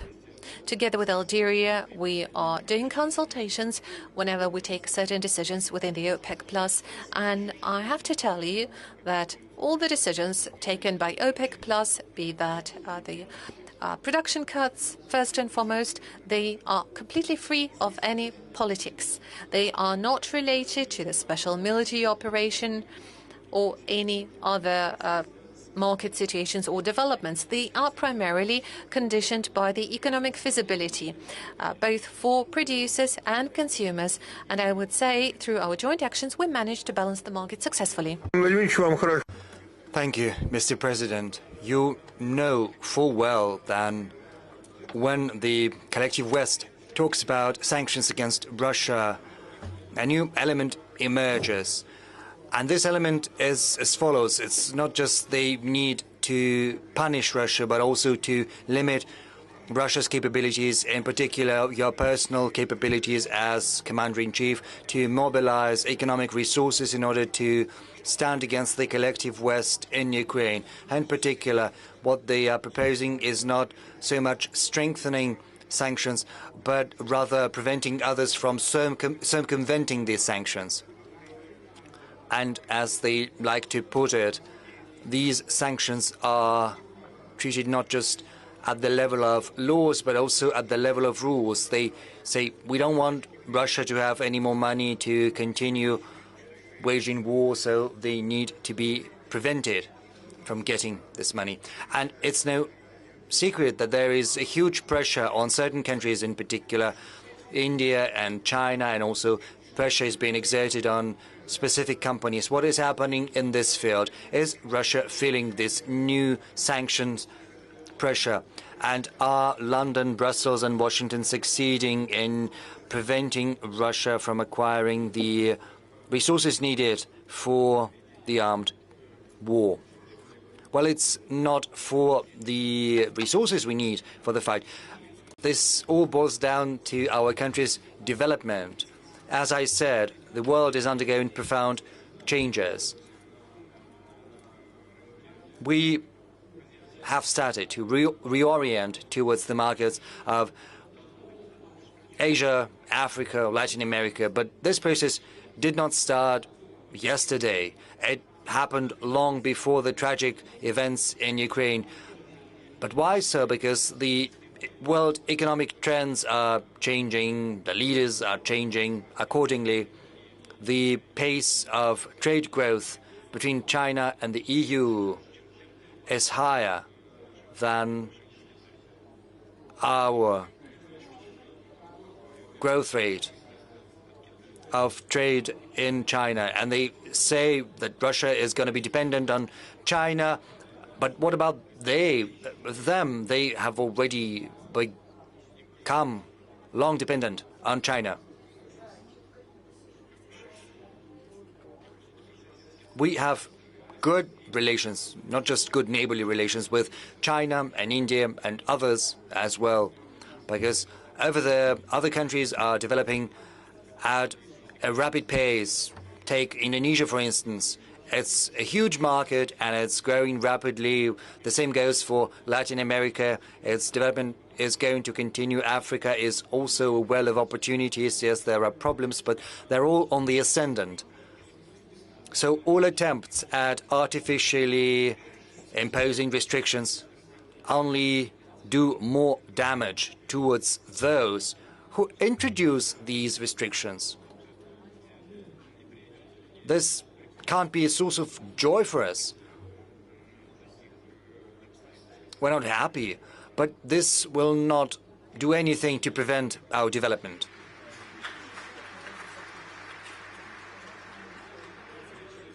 I cited some figures, didn't I? Our trade is growing. The macroeconomic fundamentals are stable starting from the second quarter last year. We have been registering growth. The economy is growing. Right now it's 3.3%. By the end of the year, we will have to see how it goes, but it's going to be 1.5, 2%. Yes, we would very much like to have the same rate as in Algeria, 4 or more than that, or maybe India, because they are ahead of others in that regard. But, you know, making other countries blindly follow someone else's interests, well, that is a tough call. It's very difficult to achieve. How can you make a country with several millions in population, how can you prevent this country from buying grains from Russia? This will lead to hunger. And if some idiot says that, no one will listen to him. And that's the problem. And those who do that will have to come to realize in the end that this is not just counterproductive to some abstract global economy, but it's unacceptable to millions of people. You know, there was talk about the need to protect the environment. But Europe has seen a sharp increase in coal-based electricity generation. And this decision was adopted by the green forces, who were shouting the loudest yesterday about the need to shut down coal power generation completely. And right now they are reviving the nuclear and coal. And, you know, in certain European countries there is more coal. In Russia, they have simply discarded all their old statements, because in the past economic decisions were absolutely infeasible. So the current crisis in Ukraine is nothing but an excuse to mask their decisions. The mistakes they made in finance, in economy, they are the ones who led to a sharp increase in inflation, because they recklessly funneled millions and trillions into their economy. I think it's 5 trillion euro in Europe, 9 trillion euro dollars in the US, and they are the ones who have led to the spike in inflation, and they are trying to lay the blame on Russia right now, but they're not going to succeed. I don't know what Mr. President think about our cooperation in OPEC+, but I think you will agree that this joint cooperation of ours is absolutely depoliticized.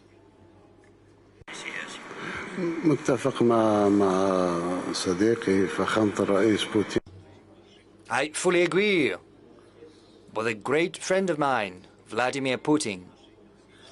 All of us in our economic activities understand full well that there are attempts to politicize economic decisions, but the economy should not be politicized. So if you don't mind, I will add something as a follow-up to what you have just said. What we are witnessing currently is a new cold, undeclared economic war. It's not natural in its basic sense, because there is a difference between what was happening back in the early 1950s and what we're currently witnessing. The thing is, the needs have changed, and there are a few countries that produce as much grain as your country, and no one can throw you off your course in agriculture, in agricultural supplies and supplies of wheat. And I do hope that people who come up with these absurd initiatives will get back to their senses and they will pursue a normal economic policy. So, Dmitry, just a couple of words to add. Indeed, making countries blindly follow the requirements of certain unfriendly countries that are fighting Russia for decades on a systemic basis is impossible, because the tools they resort to, well, suffice it to remember the violent events in the Russian Caucasus in the 90s and early noughties. Everyone was casting curses against Al-Qaeda, but when Al-Qaeda fought against us in the Caucasus, they forgot about those curses. If you can use something to fight Russia, well, this instrument is going to be given full use, as they're using Nazis, neo-Nazis in Ukraine. They forgot about them being neo-Nazis. Not a single word is uttered about that. They put a certain person at the head as a figurehead for this Nazi camarilla. We just looked at this video when you see Bandera under a Nazi flag, and people are killed. Do you think anyone will see that video there? No, they won't, because there is a full information blockade. They use this mechanism against us, as they're using the energy tools to fight us. They're using the food factor, the financial tools. But let me reiterate, the world is changing, and changing rapidly too. And the efficiency of these instruments is going down, and it mostly is to the detriment of those who are trying to use these instruments to fight Russia. As far as tools go, tools are not only used against Russia. They are ascribing the use of a very interesting instrument against the U.S. to you. To a large extent, the U.S. economic position was based upon the role of dollar in the world financial system. And they say right now that you are using this conflict, the conflict with the United States of America, in order to unleash and accelerate the process of de-dollarization. Is it true? And if it is true, what are the results of this process? Meaning, abandoning the hegemony of dollar in the world financial system. To begin with, I hope Mr. President is going to agree with me, because our friends are closely following what is happening in this field, our friends in the Arab world and in Africa in particular. And there's one thing I would like to say: never have we pursued the goal of de-dollarizing the Russian economy, nor have we ever had the goal, nor do we have the goal of de-dollarizing the world economy or influencing this process. The influence of this or that currency upon the world economy is directly linked to the economic potential of the country that is issuing this currency. And of course, the world the U.S. is one of the world's biggest economy right now in terms of purchasing power capacity. The U.S. is in the second place. China has got ahead in terms of the parity. But still, it's a great economy. And its a tribute to the capacity of the American people. They're hardworking, they're talented, but right now the American leadership is abusing the confidence of the American citizens. And I know that full well. And I say that with confidence because I think by pursuing short-term political goals, which might very well be wrong from the point of view of the U.S. itself, they are undermining their world dominance, in particular in the world financial system. Because by using dollar as a tool for warfare, basically, they sow doubts with regard to the reliability of the dollar as a means of accumulation of money, as a reserve currency, and also as a settlement means. Right now, big economies are closely reducing the share of dollar reserves, and the settlements carried out in US dollars are also decreasing, and the same goes for euros. But settlements in national currencies, in renminbi, and some currencies of the Arab countries are increasing, regardless of what's happening in Europe. We see that Latin America is coming up with ideas and projects of setting up a single currency, and it's no coincidence that for quite some time there's been talk in the Arab world about setting up a single currency, and the same goes for Asia. We see an increase in the share of settlements carried out in renminbi. The leading oil powers in the Arab world say that they are willing to use renminbi in settlements for oil supplies. And we've got nothing to do with that. But if there are new stock exchanges, in particular oil and gas exchanges, will begin to appear, then this will spell the doom, the end for the dollar. And they are doing that themselves because the current political elites are abusing the confidence of the American citizens, and they are leading to the negative consequences I've just talked about. This brings me to another thought related to another question. You dealt with such Western leaders as President Chirac, as Chancellor Schröder, as Prime Minister Berlusconi. I'm under the impression that when you look at the current leaders of European countries and maybe the US as well, you see that you have to deal with people of a different caliber. And one stark difference with the leaders of old, whom I'm not going to accuse of having too much of love for Russia, is that those old leaders had a sense of sensible pragmatism. They understood that each force generates counterforce. If you take some risky steps, this might turn to some bad consequences for you. When I see the current leaders of the West, I see that they're sort of divorced from reality.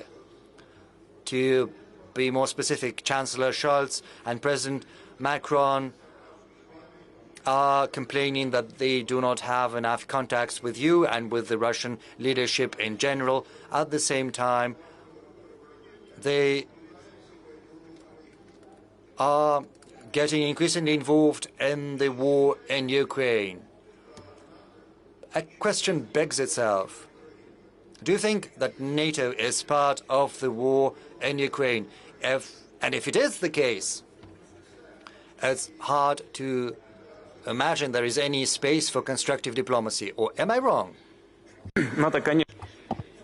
Well, yeah, definitely NATO is getting involved in the war in Ukraine. We see all these supplies of heavy vehicles, and now they are discussing supplies of airplanes.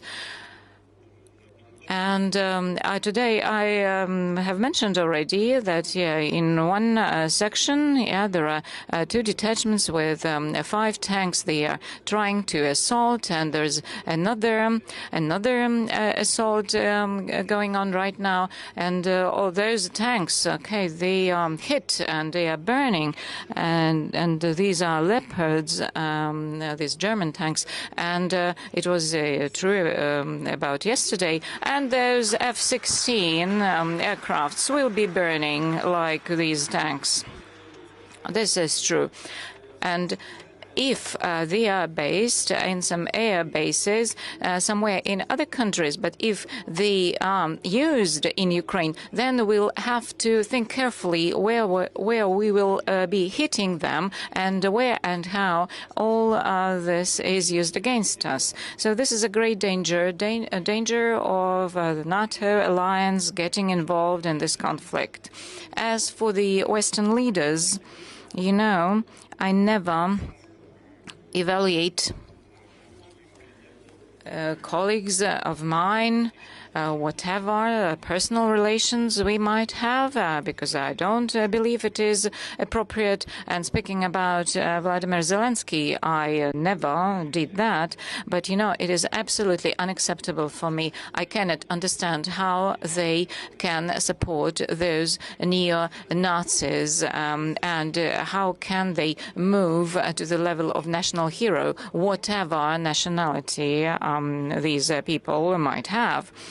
I never evaluate people, leaders, nobody, and I would like to apologize to everyone here. Recently, Mr. Berlusconi, the former Prime Minister of Italy, died. He had done so much to establish these relations between Russia and NATO member states. He was full of energy. He was such a great person. Really, I believe that that was a world-class personality. And I do apologize. I would like everyone to stand up in memory of Mr. Berlusconi.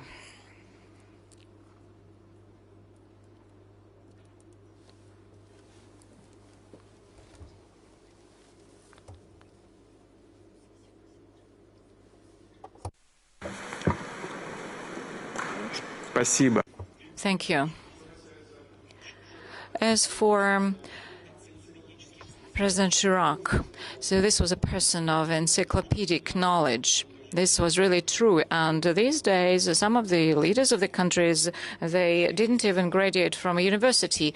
But this is due to the specifics of the political system in some countries, because people get to the top, but they don't have this cultural background. Jacques Chirac died, and he was a great political leader. I once asked him, why did the American government, American leaders, behave like that? They were so aggressive and they were so short-sighted. And he responded to me in Russian, and he said, because they are not well cultured. He said that in Russian. And that was due to the level of the general level of education and background and understanding of the development of objective processes, or misunderstanding of these processes. But whatever happens, we have great respect to all our partners, and I'm absolutely sure that the current challenges we're facing, including the security area, will take us to an understanding that security should be equal for everyone. And we have been saying this for a while to all our partners.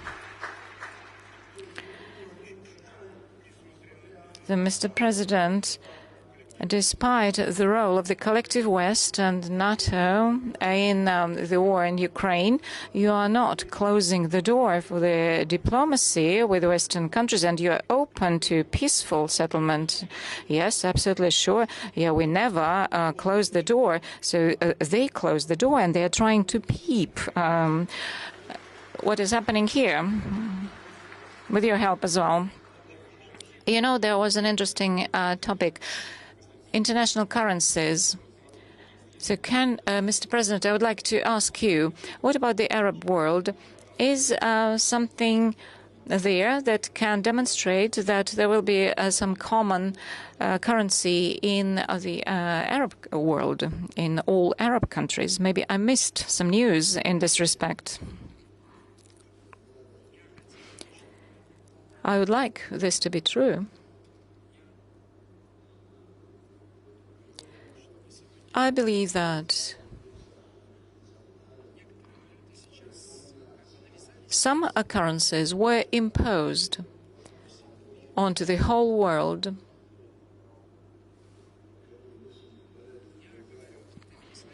and I talk on behalf of Algeria. We would like to join the BRICS organization in the near future. We would like to join, to be relieved from certain pressure on our economy. As for this common currency, well, there are very strong currencies in the Arab world, for example, in Saudi Arabia and the United Arab Emirates. And maybe such decisions will be taken that you referred to. We'll see. Life will show. And how do you assess the level of your dialogue with the United States and the Biden administration?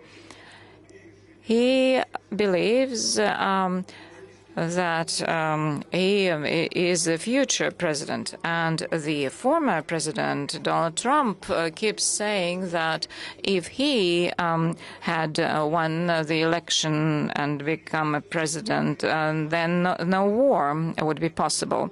So what can you tell us? So is there any dialogue with the United States, and what is possible at the current level? As for Mr. Trump, during his presidency, lots of sanctions and restrictions were introduced against Russia, and at that time there were no tragic events in Ukraine. Nevertheless, those sanctions were introduced. And I believe that if there were another president in Washington, then I hope that we would have had another way of developing this conflict, but they rejected it. As for the contacts, we don't have any contacts, practically, but we didn't reject them. If there's a desire to enter into a dialogue with us, they are welcome. It's not us who stopped this dialogue. They moved this dialogue into the sphere of supplying weapons and armory. Okay, we are going to burn all that they have supplied, and then we'll see what we are going to do next. Over 30% of all the armored vehicles have been destroyed already. I'm talking about those that were supplied. It's not only Bradley or Leopards, but altogether, in terms of the number, so 180 tanks, and this includes Bradley as well. So the total number gives us 30% of all the vehicles, and definitely this process will continue. But of course, it would be better if they had used another way, and if they were looking for some peaceful ways of resolving this conflict. We haven't reached that point yet, and they are trying to win in the field there in this war.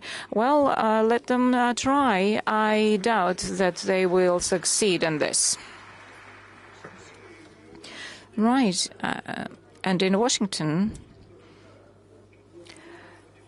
they are quite condescending towards it.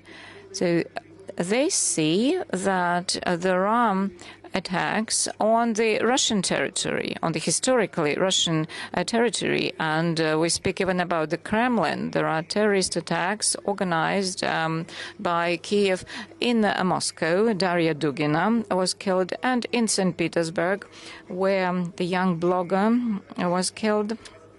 And of course, all those drone attacks, including the Kremlin. So we see there's an interesting situation. On the one hand, the Biden administration is quite categorical in saying that they do not approve of such actions, and that they do not promote or facilitate such actions, and they never promoted the destruction of Nord Stream 1 and 2. And at the same time, they don't even try to explain to Kiev that this is something that shouldn't be done. It should be forbidden. So what about this position of the United States? Can you evaluate it, and how are you going to deal with it? You know, everything you mentioned, these are their attempts to provoke us to some powerful counteractions. The attempt to hit and cause some damage to the Kremlin, the residence of the Russian president, and all those assaults on the Belgorod region and villages near the border. All these are attempts to provoke us, to counteract it. So if we destroyed 5 Patriot complexes near Kiev, so what do you think? Can we destroy any building in Kiev? There are no limitations for us, but we don't do it due to a number of considerations.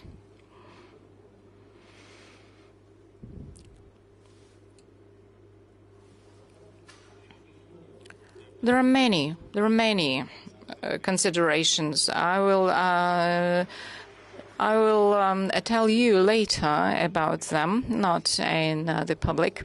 Well, everybody understands it. Everybody expects us to push the buttons. So, but there's no need to do that, because the enemy has no success along the front line. And because they do understand it, they try to provoke us to these harsh measures against these acts. And then they want to point a finger. Look how cruel and bad they are. They are pure evil. And they want to inform all our partners about it. So, but we don't do this because there's no need. As for whether we need to be involved in a dialogue with them. But I repeat again and again, we never said no to them. It is them who decided to stop this dialogue. Okay, if they don't want to talk with us, okay, let them be. But they will want to initiate this dialogue, and we will decide what and when we can say to them. As for those territories close to the border, yeah, they are trying to distract us, to distract our attention from that main blow they planned. Okay, they want us to move our troops closer to those areas and so on. But for us, there's nothing extraordinary and unexpected. We'll be calm about it, and if those attacks continue in the borderline areas, then we will consider an opportunity to establish this sanitary zone, sanitary corridor along this line. But they need to understand it. We are hitting the military targets, and we use high precision, long-range weapons, and we do reach success. You can just take a look at how all those storage facilities with weapons and the manpower are being destroyed. And you can see how our operators hit those targets. So there is a response towards all those actions. Maybe you don't notice it, but it is quite powerful. Well, lots and lots of experts in Russia, not only in Russia, they began speaking about the potential use of the tactical nuclear weapons. Of course, only under some extraordinary circumstances, and we all hope that we won't be in such a situation. I remember when you were visiting Washington in a better time, you met with a number of American experts, and Jim Schlesinger was there, a former defense minister, and also the former advisor on national security, advisor to the president. In the 1980s, they were responsible for development of the American concept of a limited nuclear attack. This was if the Soviet tanks would move towards the English Channel. And they were very competent professionals, and they were saying that it would be not a legitimate military task, but also the only deterrence means, because who will go for it only if there's no any other opportunity to resolve it. But so the tactical nuclear weapons for them was quite an important means of nuclear war deterrence as well. What is your response to this? I am negative about it. The use of nuclear weapons, yeah, theoretically it is possible, and for Russia it is possible only if there's a threat to our territorial integrity, independence, and sovereignty, and the existence of the Russian state. Nuclear weapons have been created to ensure our security in the widest sense of this word, and the existence of the Russian state. But firstly, there's no need for that. And, you know, all these discussions and considerations, they reduce the level, the threshold for using such weapons. And secondly, we have more such weapons than the Western countries. And that is why they move us towards beginning these discussions. No way.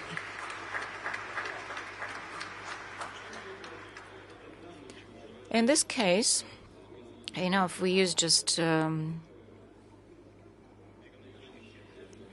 the economic terminology, this is our competitive edge, our competitive advantage.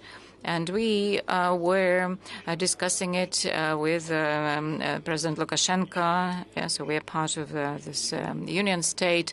Okay, we were discussing then part of these weapons should be moved to Belarus, and this has been done already. The first. The first have been moved there until the end of summer and end of year. All this will have been completed. But this is a deterrence measure. All those who think about reaching or they are thinking about Russia and its strategic defeat. No way. You know, the commander, you are the commander-in-chief. For this deterrence to be effective, the enemy should at least admit the possibility. If this deterrence doesn't work, then you will do whatever is required by the situation. Do I interpret it correctly, Your Excellency? Mr. President, you know, can you clarify, please, what is he expecting me to say? Do you want me to frighten the whole world? No, I don't want it. You know, I have said already that these measures can be used only if there's a threat towards the Russian statehood. And in this case, all our power and all the means in our hands will be used against it.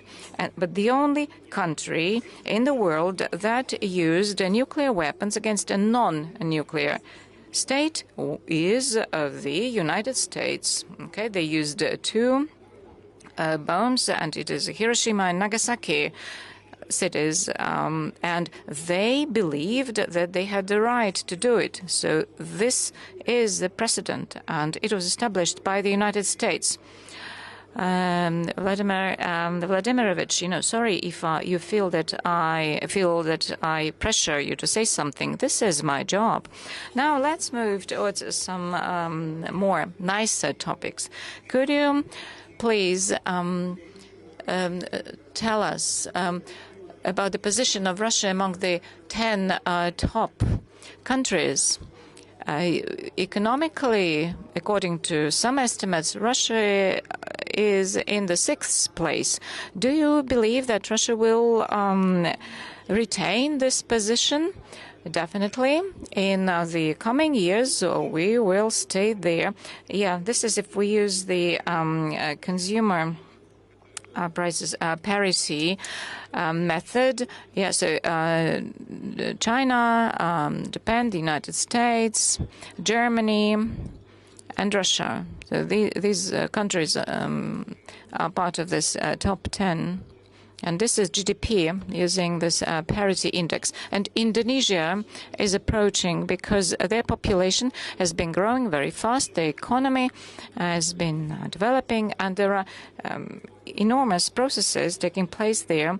We heard from Mr. President that the population has been growing and the economy is growing. We have lots of interesting projects they will be developing. And Russia is now in the 6th position in terms of the turnover and disparity. And I was speaking about macroeconomic stability and how the economic situation is developing right now, and about our forecasts. I have no doubt that this 6th position will be ours. Okay, we'll have to look. Yeah, we'll see how we'll be moving forward.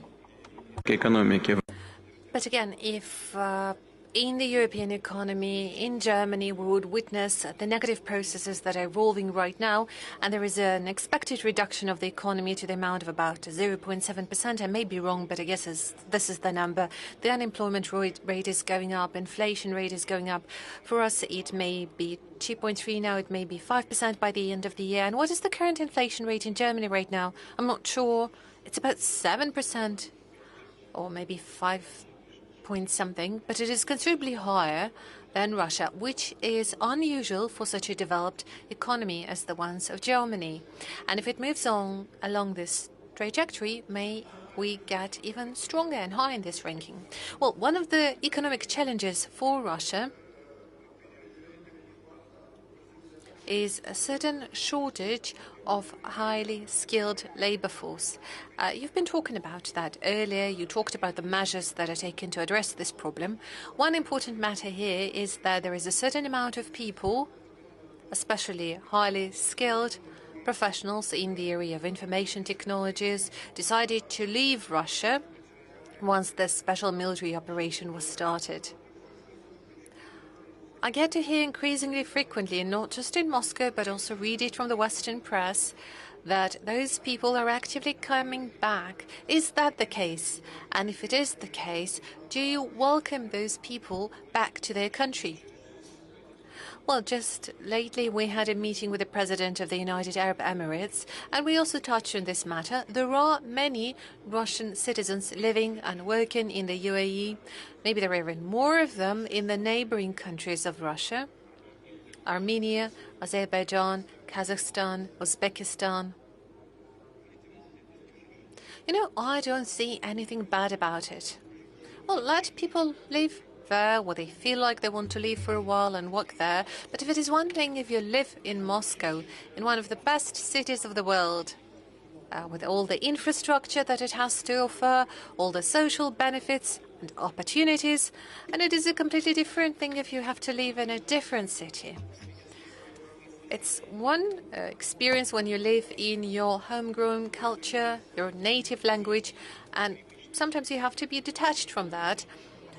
You may be used to live with friends, relatives, your family, people that you're used to, you love, your acquaintances that you get to see and meet from time to time, and it is a completely different experience when you're detached from them. According to our modest estimates, about 50% of those who left are now coming back. Well, some of them still remain abroad. Well, it is entirely up to them, but I'm convinced that this process is more of a positive one rather than negative, because that would be an element of creating additional connection of Russia with those countries that we have good developing economic and humanitarian contacts anyway. And Mr. President, both of you actually, my two last questions to you, to both of you. What would you like to say, not just to the people seated in this room, but also to the broader audience, to the millions and maybe even billions of people who are watching your presentations? Stay healthy, stay wealthy. And President of Algeria, the floor is yours. Thank you very much.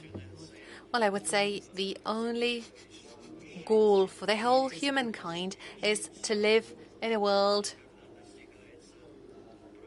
to live in peace and to pursue progress. We all want our economies to develop, and indeed we want to see actual integration happening that includes economic integration and closer ties between our peoples.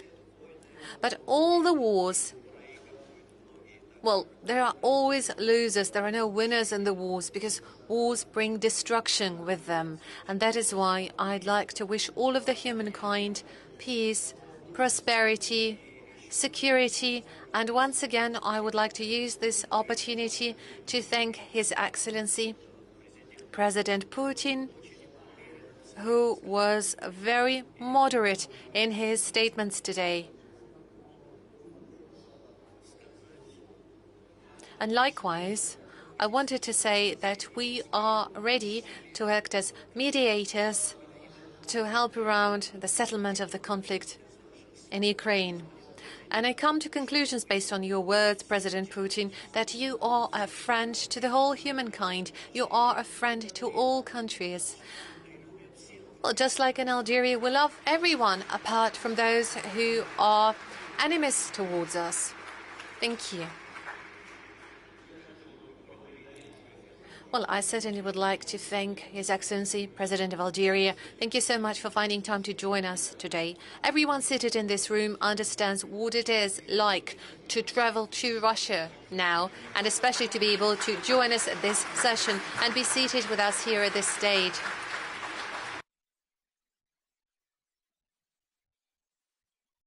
Well, this is the actual display of truly leadership qualities, of a true character and respect towards one's national interests.